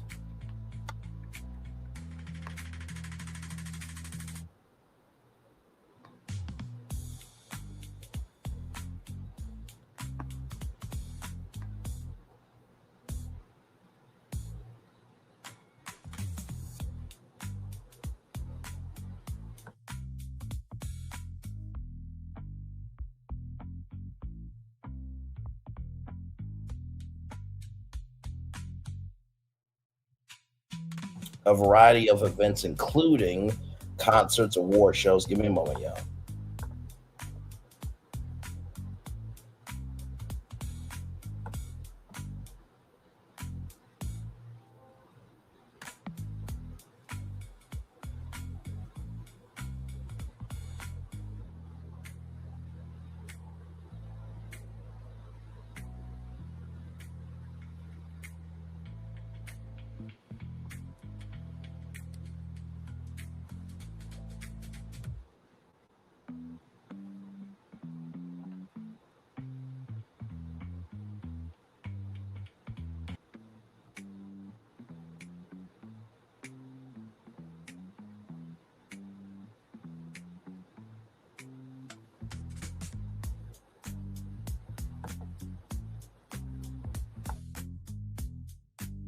Give me a moment, y'all. I don't know what's going on with that link. Give me a moment.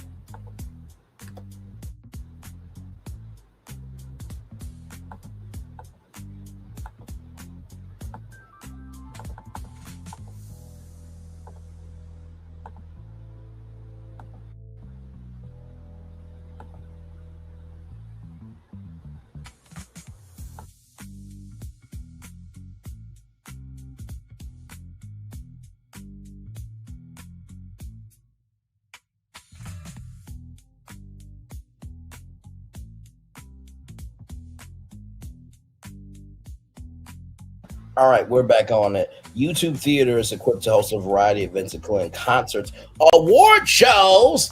Is the Oscars not an award show? I ask you, good people. Boxing.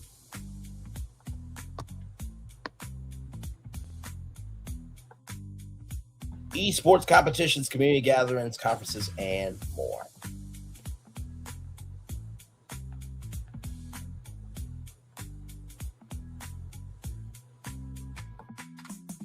Ladies and gentlemen, that is Becky G, and now we're going to watch this video about the YouTube Theater. Here we go.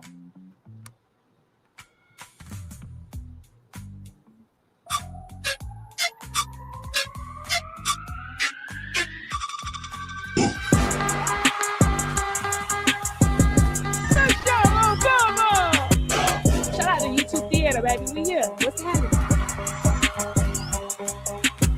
Lex Georgie here. I'll be fighting at the YouTube Theater. I'm gonna put on a hell of a show for you guys. YouTube Theater, Inglewood. It's your girl Becky G. So happy to be here.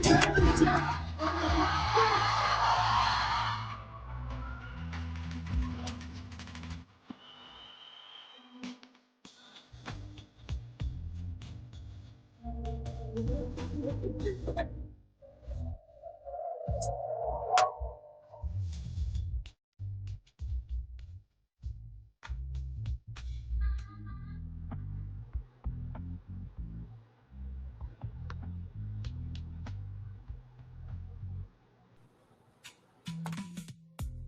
want to play that video 2 more times for y'all, just so y'all can get it. Because I'm just like, the Oscars are on YouTube, but you're not doing it at the YouTube theater.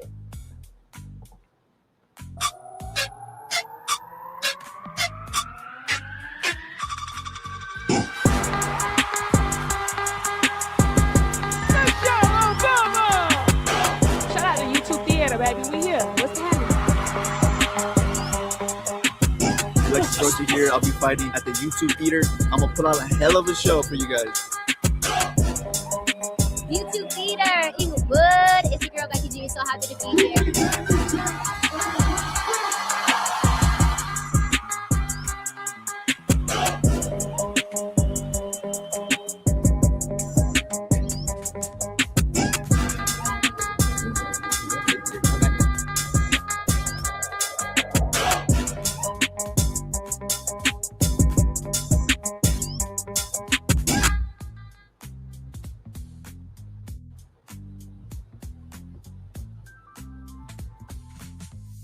One more time, y'all.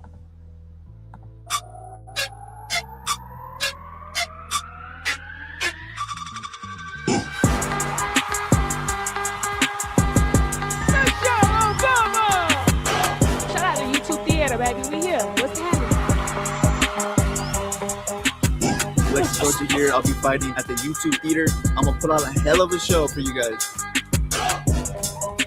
YouTube Theater, Inglewood. It's your girl Becky G. So happy to be here.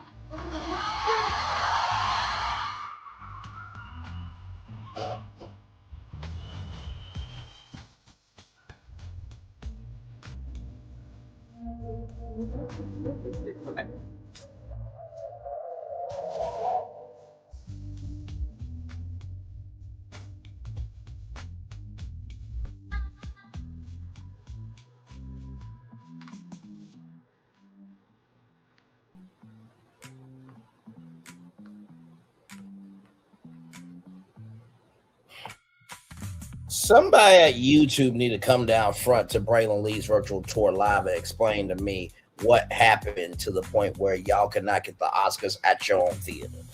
Somebody explain that to me. Like, the Peacock Theater has 7,100 seats. A YouTube Theater has 6,000, I think. Let me see. Make sure it's something here. Give me a moment, y'all.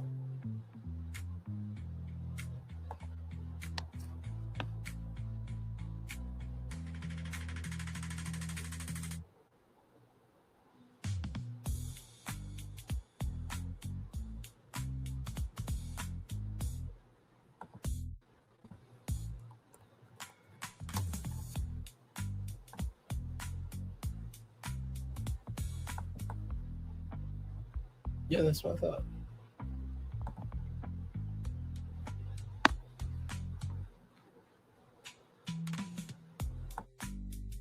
$6,000 seats. So 7,100 seats compared to 6,000 seats. Y'all couldn't do the Oscars at your own theater. I'm sorry. Somebody's got to explain that dumb logic to me. Please do. I need the Academy of Motion Pictures Arts and Sciences at the Oscar for the Oscars. And I need YouTube to come down to the front and explain this poor business decision to me. That's why I'm gonna need it.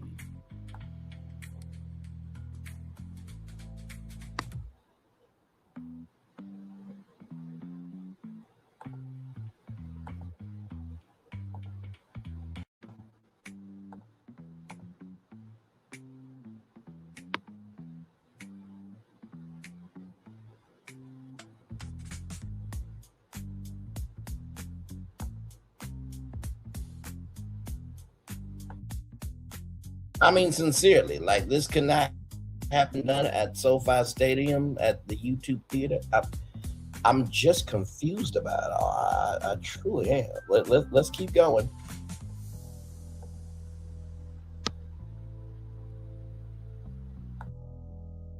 So YouTube Theater is a 6,000 seat music and theater venue in Inglewood, California, in the United States, located under the same structure that houses SoFi Stadium, the home of the National Football League's Los Angeles Rams and Los Angeles Chargers. Is a part of the Hollywood Park Entertainment Complex, a master planned neighborhood in the development of the former Hollywood Park racetrack.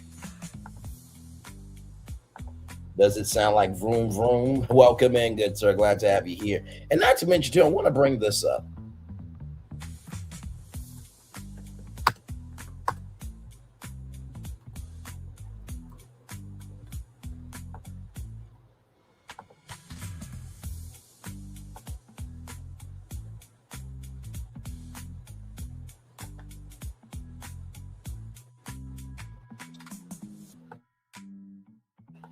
So Rams owner plots major TV and film production facility at Hollywood Park. This comes to us from the Hollywood Report here.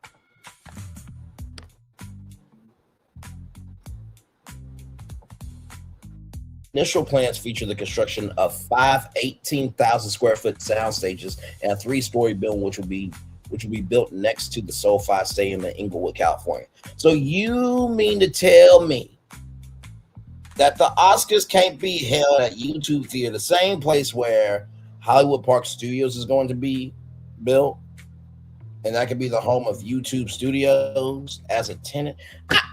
YouTube, are you okay? Are y'all good? Y'all need a mental check? I'm just trying to figure out. You are having the Oscars on YouTube in 2029, and you mean to tell me you could not do this at the YouTube Theater? I am confused.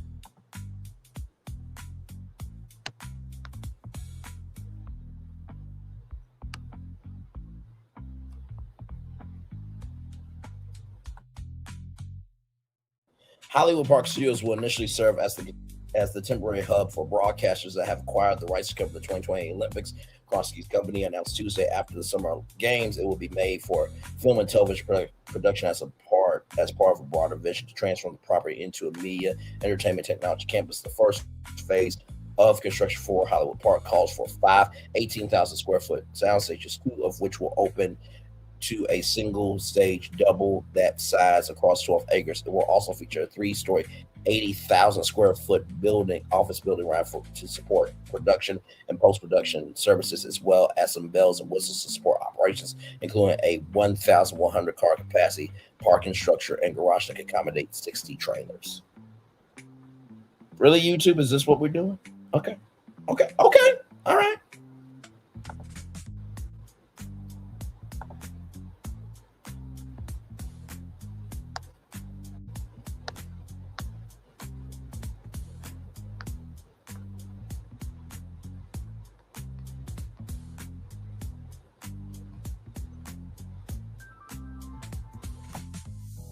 That is the official press release from SoFi Stadium. Now, let's get to this here.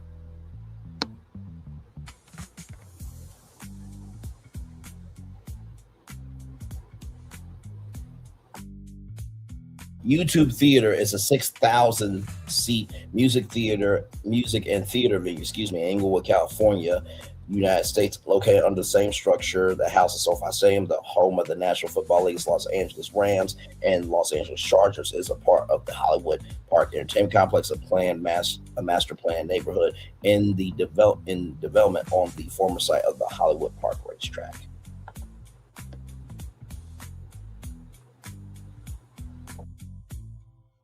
So plans for a 6,000 seat performance venue go back as far as 2015 with Stan Kroenke, owner of the then named St. Louis Rams, announced his plans to build an NFL stadium and entertainment complex on the former Hollywood Park racetrack. Construction on the stadium and theater broke ground the following year in November 2016. On June 21st, it was announced that Google's video sharing platform YouTube had acquired the naming rights to the theater for 10 years. The venue opened on August 9th, 2021.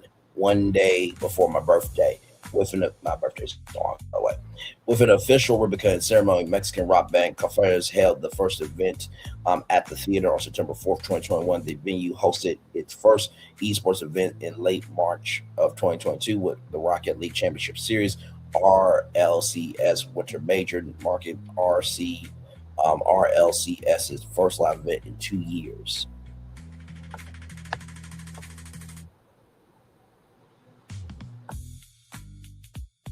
Right here, the YouTube Theater was designed by Dallas-based architectural firm HKS.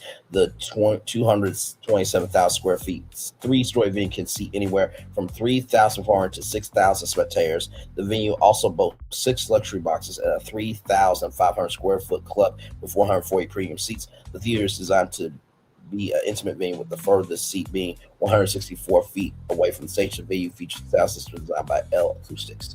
Now, here's a video about YouTube Theater.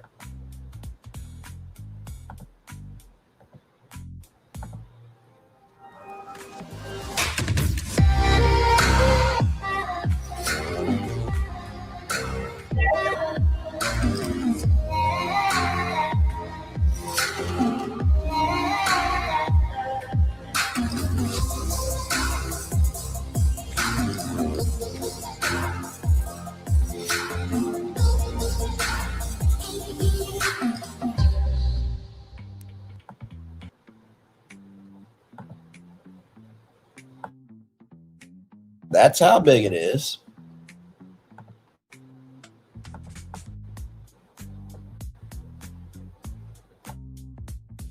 That's their club for VIPs.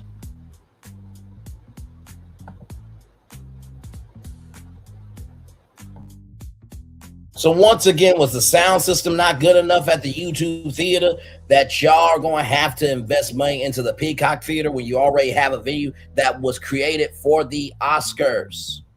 Okay, now I want y'all to know something.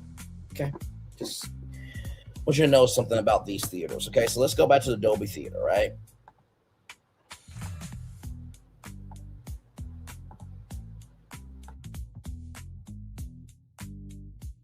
Now, I want you to wait on this, okay? I'm slow burning this.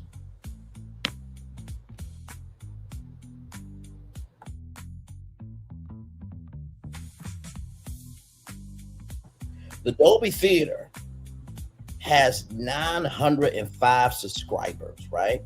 Okay. That's the subscriber count. Let's look at the total views.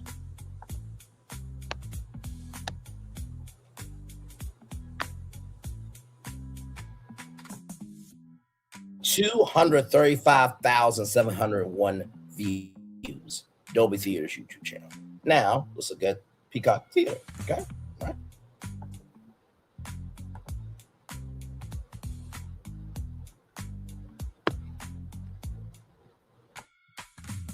$48 subscribers. Okay, one video. By the way, with the Dolby Theater, they had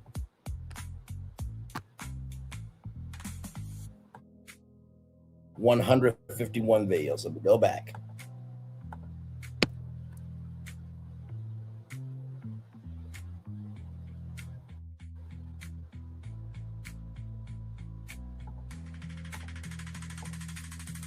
Like I said, 48 subscribers for Peacock Theater, rather.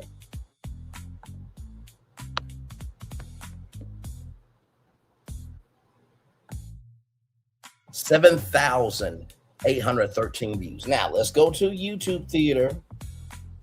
Wait for it. Let's go to YouTube Theater. YouTube channel. Okay. All right.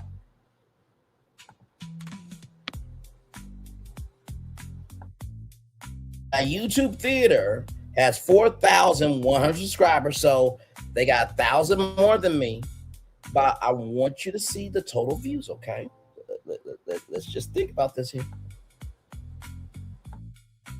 And then I mentioned only 10 videos. Let's keep going.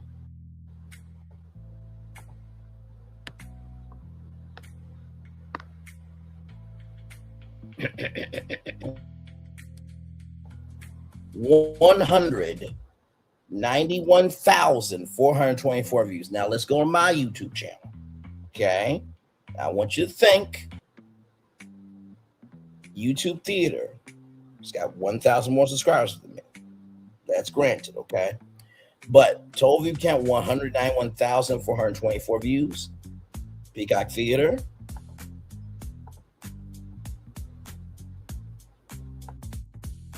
7,813 views in the Dolby Theater.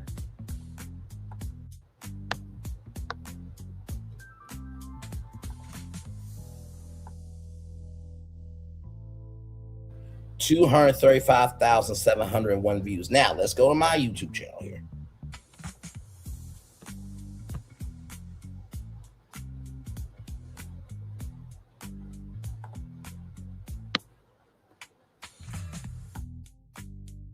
Here it is, 3,406 subscribers. I have more subscribers than the Peacock Theater, where the Oscars are going to be held for the next 10 damn years from 2029 to 2039 at 48 subscribers. Okay. 7,000. Let's get it here. 7,813 views. And then the Dolby Theater, which has 905 subscribers, 235,701 views. Now let's look at my view count.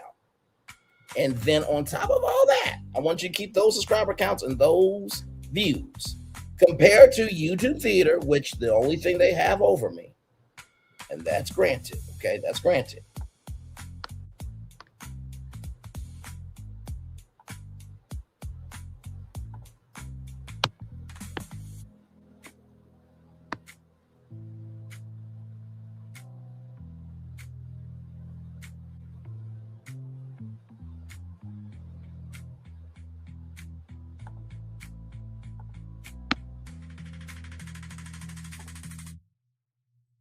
Okay, I'm back, y'all. Now, granted, YouTube Theater has 4,100 subscribers, 191,424 views. Now, let's look at my total view count.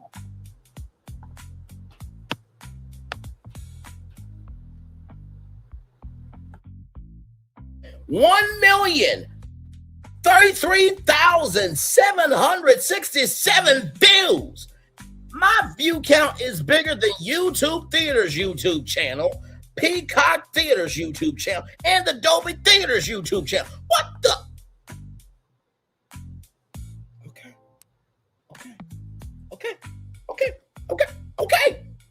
Okay. So do we now understand that a YouTuber is doing better than 3 theaters? Okay? 2 theaters that have hosted the Oscars, and the theater that should have hosted the Oscars, the YouTube Theater in Inglewood, California. With that being said, I am going to now turn off my camera because we done whole show for over an hour. Yes, we have. I cannot do this, okay? I can't, I won't, and I never will deal with this.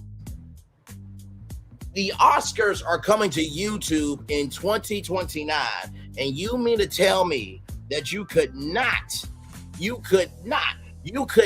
get the Oscars to be at this particular location? Give me a moment.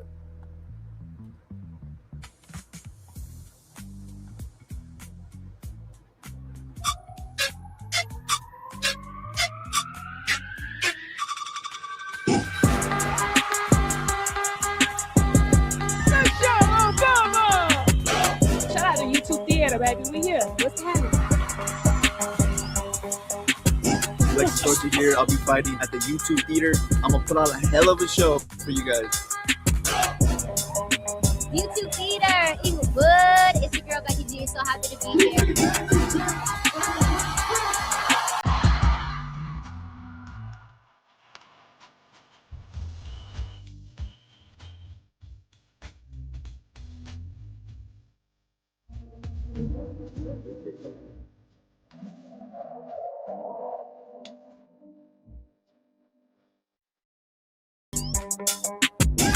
I'm going to just play it 2 more times, just cuz.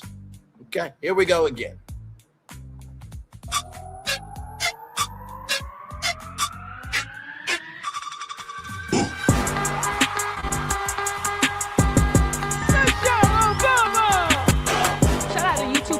baby. We here. What's happening?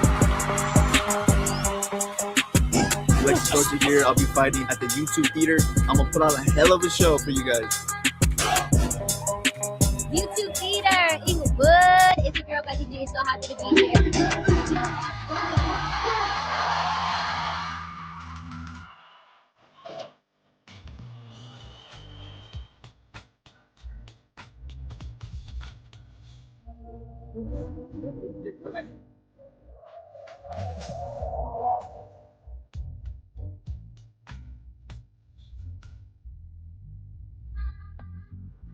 One more mother-ucking time for the one more mother-ucking time. Let's roll it.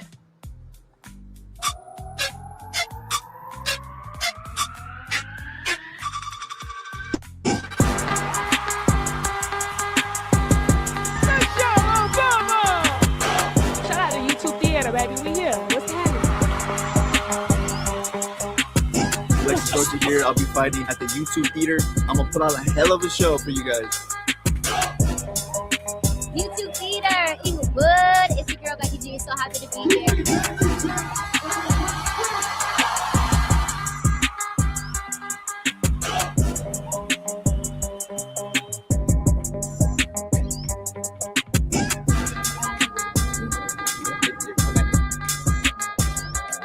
Want me to tell me that American Airlines Plaza can't be used for space? I'm just asking a question. You mean to tell me that the SoFi Stadium can't be the home of the Oscars viewing party? If the fans can't go in there, you can open up SoFi Stadium and have the Oscars on that big screen as a watch party. Are you kidding me? What is wrong? You know what? Let's take a commercial break, okay? Because I can't, I won't, I never will. I can't, I won't, I never will. I can't, I won't, and I never will understand how you have the rights for the next 5 years to broadcast the Oscars on YouTube, but the Academy for Motion Pictures, Arts and Sciences, instead of going to YouTube, who has the naming rights to YouTube theater, right?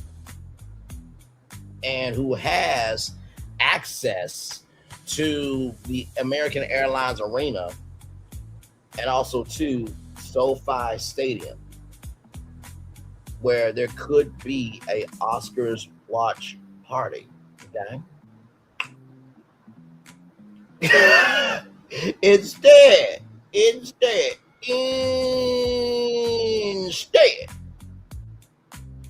you mean to tell me that the Academy of Motion Pictures, Arts and Sciences decides to do a 10-year deal with LA Live and Peacock Theater?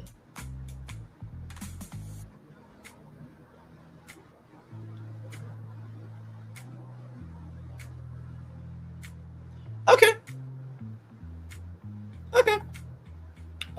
6,000 seats with premium sound, but now let's put the venue without sound system. And we love wasting money when YouTube theater is available. Hello. Exactly. We're gonna take a commercial break so everybody can just collectively understand, consume, and embrace the fact. I'm gonna say a little bit screen. To the Academy of Motion Pictures, Arts and Sciences and YouTube, you done fucked up, and you done fucked up. We'll be back right after this. We are live on tour. Like, comment, share, subscribe. We'll be back right after this rolling.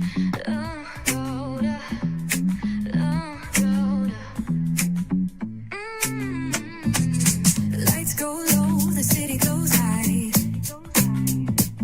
Stories untold under moonlit skies. Braylon got the vibe, got the flow for the culture. Yeah, you already know. Turn it up, lean back, feel the breeze. Late night truths drifting through the trees. It's for the culture, by the culture. Braylon got the soul to show ya. Breaking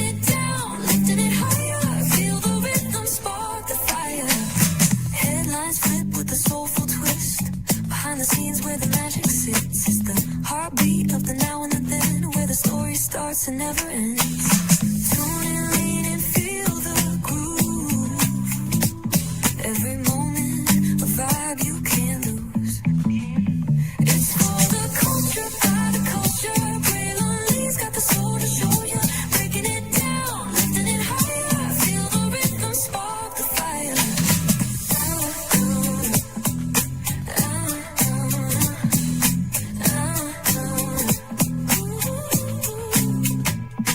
Hear the whispers in the city's hum, echoes of stories where we're from. A beat, a step, a voice so clear, the pulse of us, it's all right here. We got soul, we got flavor, every moment is a savior, every experience is an overcomer. Turn it up, feel the glow, let the rhythm flow. Spotlight shining, we in the zone. This is the place where the culture's grown. Stories untold, now they're coming alive. Braylon Lee got the vibe tonight. One thing to know and two things for sure. Higher is waiting and lower is available.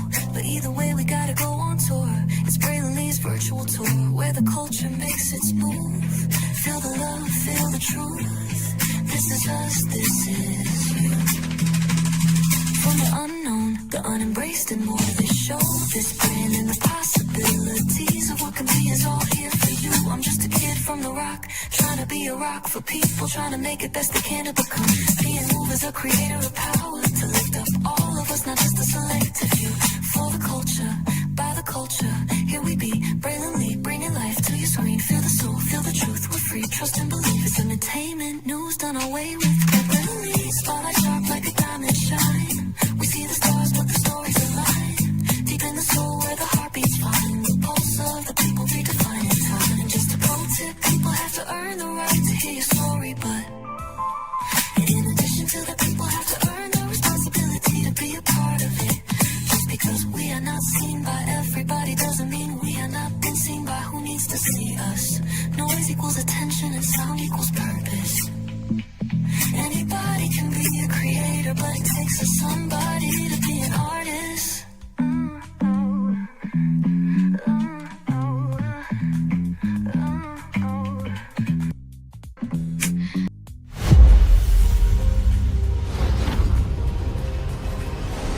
Beyond this gate, find gardens green and epic worlds to fill your dreams.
Here you leave today and enter a world of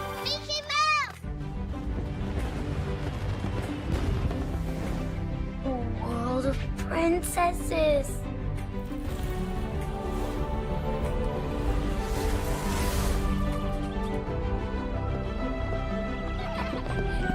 A world of villains. And heroes. Raise your sabers.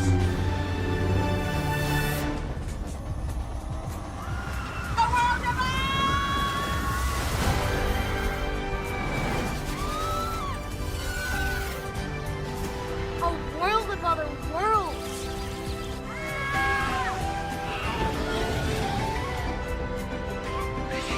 A world of all the favorites.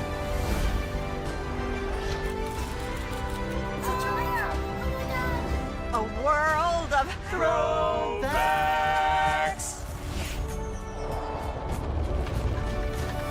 A world of for whatever you love. Infinite worlds await. Caesar. Just look at him. Politician. General. Author. Ruler. Man.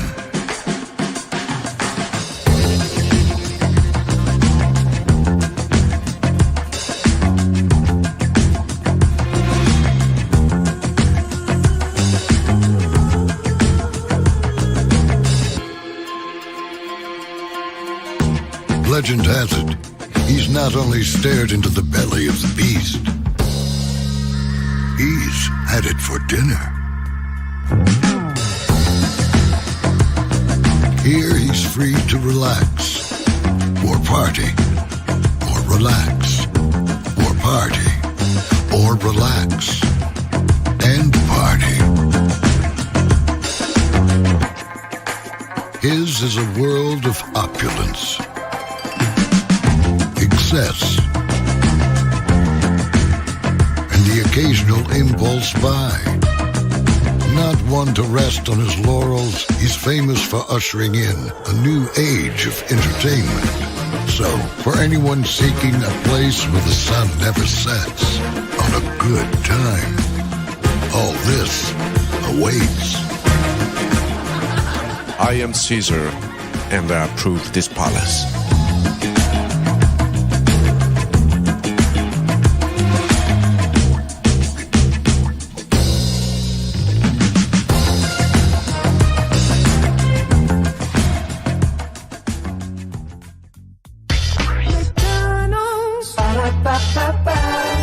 I'm loving it.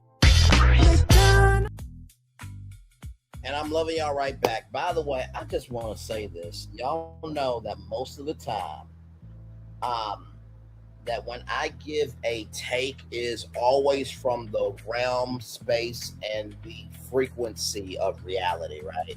So, do I believe YouTube done fucked up? And the Academy of Motion Pictures Arts and Sciences? Absolutely. For brand synergy's sake, yes. I think they should have kept the Dolby Theater because they literally spent $94 million into it, specifically for the Oscars. Number two, that would have helped YouTube, at least for the first 3 years, to have the audience be like, okay, it's still over at the Dolby Theater. We're still giving familiarity, even though we are transitioning to YouTube. And then maybe for the last 2 years, then you transition over to Peacock Theater, right? There's a way to do everything. So I don't want the Oscars to fail. I don't want YouTube to fail, rather. They're not going to fail. But in the words of Phil here, let me go back to Phil's words here, because listen, and not to mention a lot of other people in the comments that I read here tonight also said the same thing. 6,000 seats with premium sound, but now let's pick the venue without a sound system, and we love wasting money where YouTube Theater is available. Hello? You know what I mean? So, truly, we'll see how this YouTube Oscars is going to go. Personally, and this is the thing, right? So YouTube will be streaming it for 5 years, 2029, 30, 31, 32, 33. But the contract for the Academy of Motion Pictures, Arts and Sciences and AEG will be from 2029 to 2039. So at the 5-year mark, will it still be on YouTube? And like I said, if you do not believe that the Oscars, not the Oscars rather, but if you do not believe that the Grammys will not be at the Dolby Theater, I have a bridge to sell you. If you do not believe that the Dolby Theater with, let me see how many speakers they got.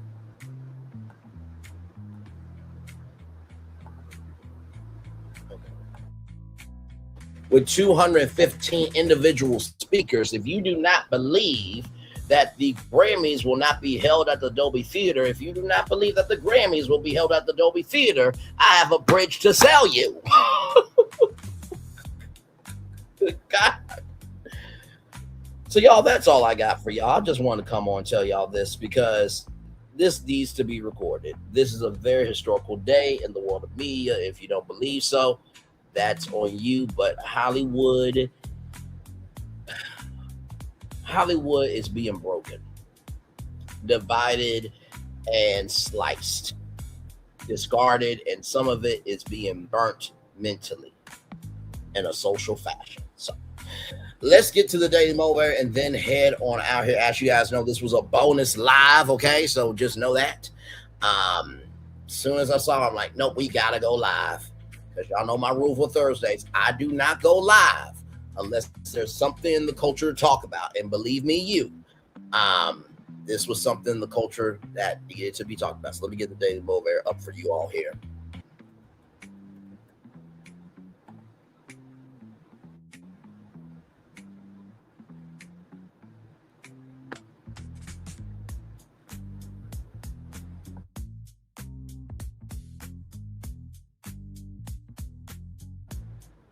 All right, here we go, everybody. If you think you can do a thing or think you can't do a thing, you're right. Henry Ford. Let's get to the Daily Mover for March 26th, 2026. Everybody, here we go.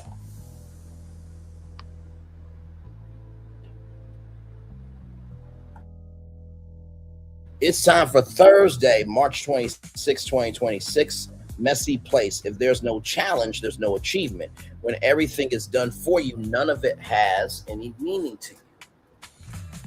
The point of life is to actively participate. Struggle and fulfillment cannot be separated. Avoiding any and all possibility of pain makes pleasure meaningless. What you're willing to give determines what you're able to gain.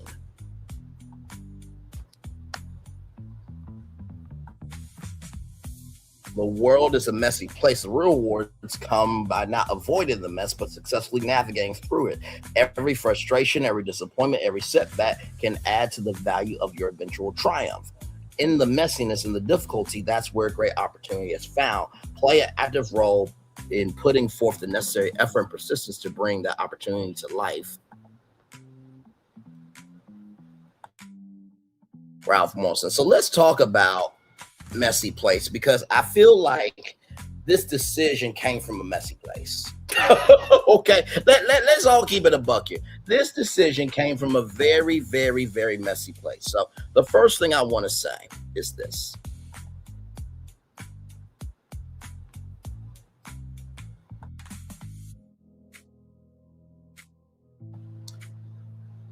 The point of life is to actively participate. Struggle and fulfillment cannot be separated. I fully agree with this statement, right? Struggle and fulfillment cannot be separated. In order for you to have fulfillment in what you want, you do have to struggle to get to that fulfillment. And the point of life is to actively participate.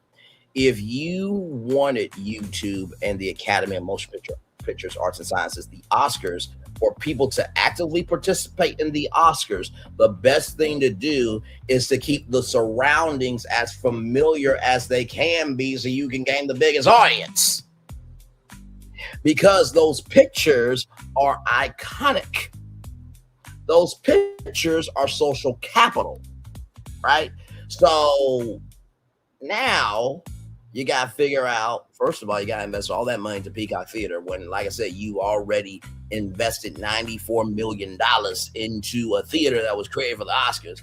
Number two, you also have to put in all of the professional broadcasting equipment, and not to mention that exclusive lounge, that, you know, that walkway for the stars. So the first thing is you ruin the circumstances for future generations to actively participate with the Oscars, right? The second thing here I want to say, y'all, is what you're willing to give determines what you're able to gain. What y'all gave up, right, of a theater that was designed for the Oscars, let me tell you something. You gave up what you should have kept. You gave up what you should have kept. You gave up what you should have kept, because now you're losing here. The Oscars at one point was like 60 million people watching. Now it's down to 19.5 million people, which is still about 20 million people watching the Oscars. That's still a big number, right? But now you're going from ABC, which has the resources to dedicate to that one specific event, to now YouTube, where you are competing with other content, right?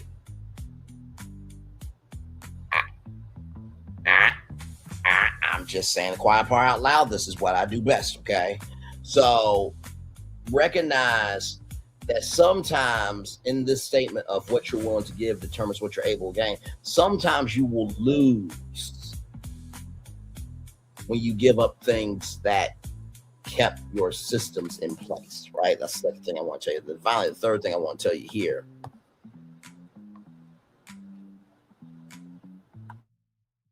Play an active role in putting forth the necessary effort and persistence to bring that opportunity to life.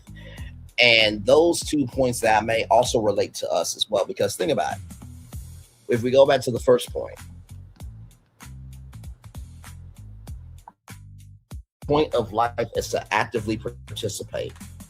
Struggle for fulfillment cannot be separated. We will never be anything if we don't participate, and we will also never become anything if we don't learn from our struggles and appreciate our fulfillment, right? Second thing, we have to recognize that sometimes we need to be still before making decisions. Just because something looks good, it looks new, and it looks better, doesn't mean it's going to be the most useful to your life. And then finally, the third thing here.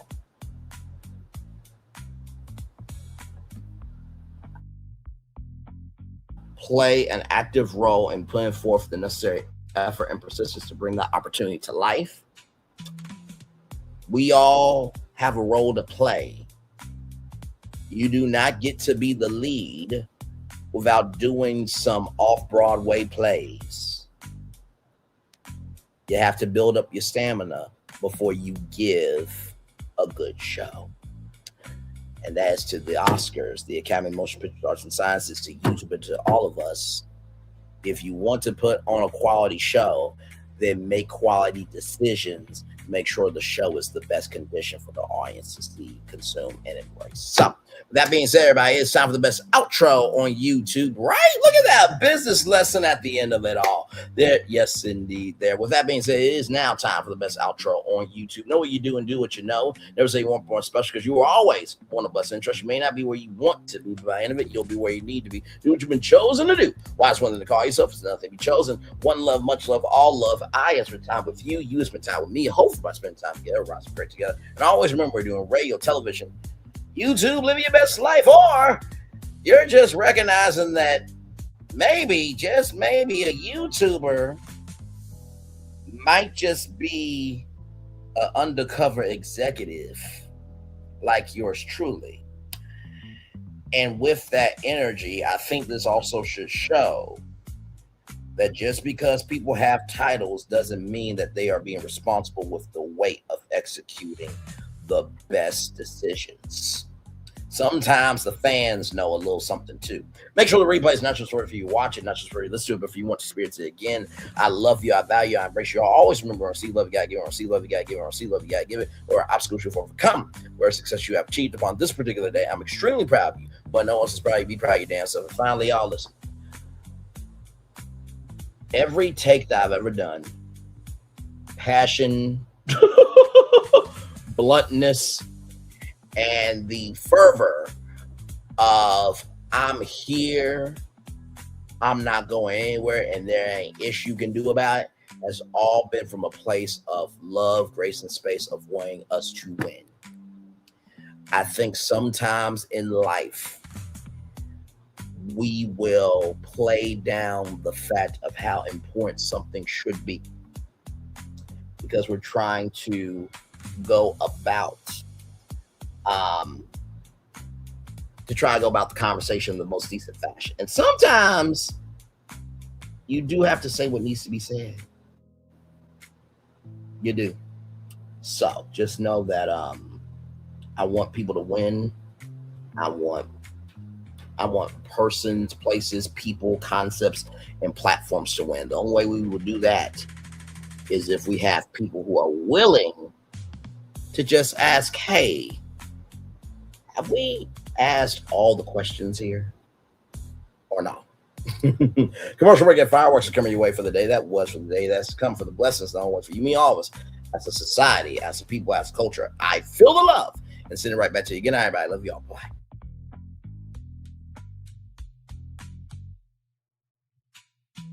I thought I should tell you they've been talking about you. Yeah, they've been talking about you. They've been talking about the fact that they've done everything they could to stop you and everything they could to block you, but you still win.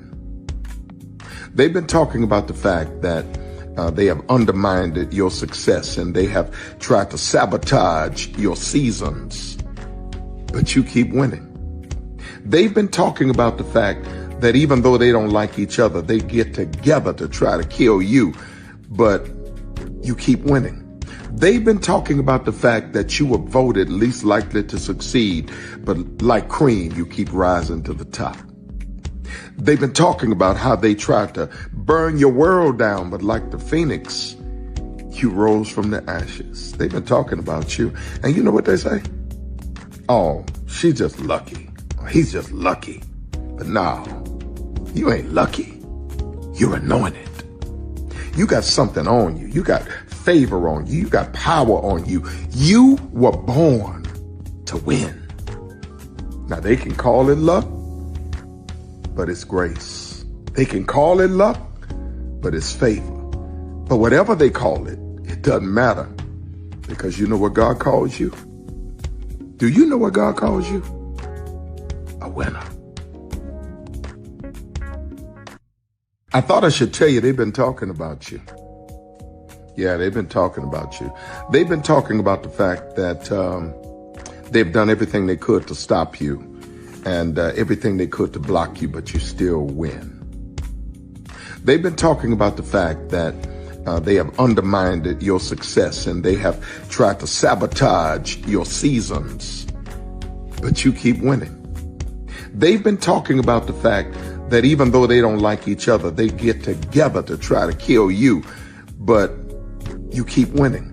They've been talking about the fact that you were voted least likely to succeed, but like cream, you keep rising to the top. They've been talking about how they tried to burn your world down, but like the phoenix, you rose from the ashes. They've been talking about you, and you know what they say? Oh, she's just lucky. He's just lucky. But no, you ain't lucky. You're anointed. You got something on you. You got favor on you. You got power on you. You were born to win. Now they can call it luck, but it's grace. They can call it luck, but it's favor.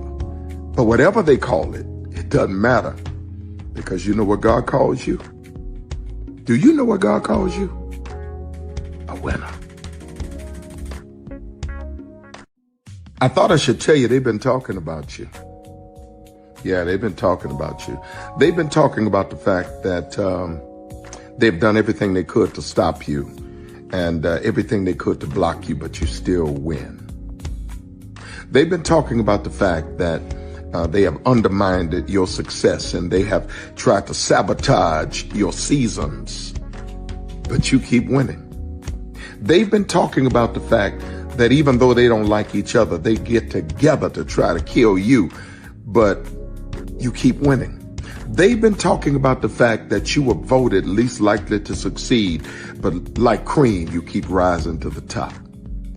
They've been talking about how they tried to burn your world down, but like the phoenix, you rose from the ashes. They've been talking about you. And you know what they say? Oh, she's just lucky. He's just lucky. But no, you ain't lucky. You're anointed. You got something on you. You got favor on you. You got power on you. You were born to win. Now they can call it luck, but it's grace. They can call it luck, but it's favor. But whatever they call it, it doesn't matter, because you know what God calls you? Do you know what God calls you? A winner. Good evening. My name is Mark Woodbury. I'm the chairman and CEO of Universal Destinations and Experiences. Well, we're finally here.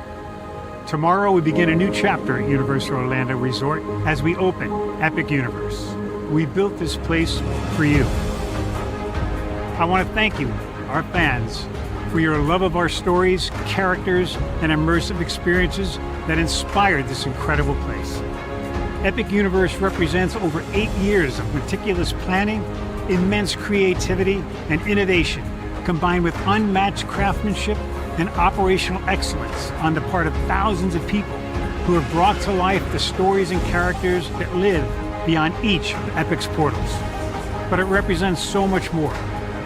Your love of Universal and the deep connections we've shared together here in Orlando over the past 30 years inspired us to dream bigger and to push the boundaries to create something extraordinary for you and for generations of fans and families to come.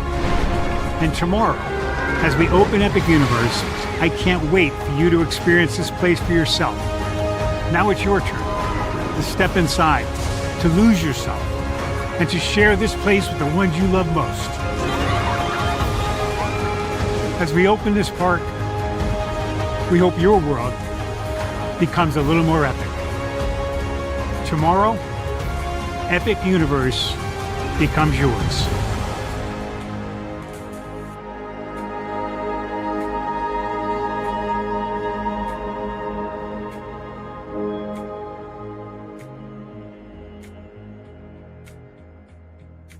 Are video games getting too expensive? This episode, we want to find some common ground because the CEOs want to raise the price even more.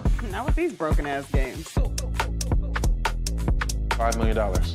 That's how much San Andreas costs to make. Is it their fault for selling or our fault for buying? Corporations claim all this stuff. Devs say otherwise. Sports gamers, cozy gamers, whatever you call the people who play Power Wash Simulator. I think it stings a little bit more because I'm spending my actual money and my mom is not. Imagine they get rid of all movie theaters and then charge you the same price to watch the same movie at home. That's like every streaming service. It doesn't have to be the longest of games, but am I having fun with it? This is Lex. I'm Ronell. Let's get right into it.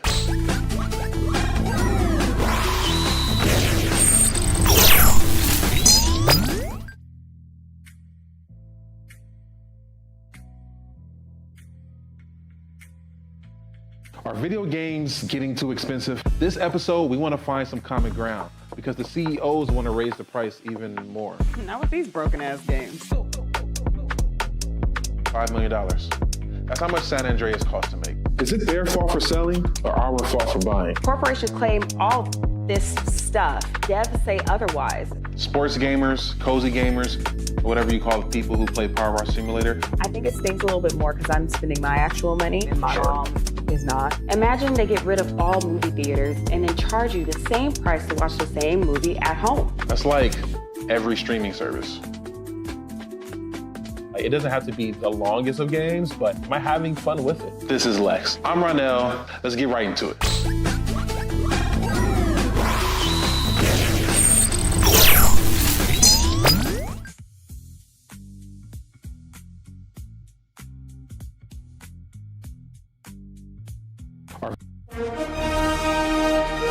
Prepare for a journey beyond imagination,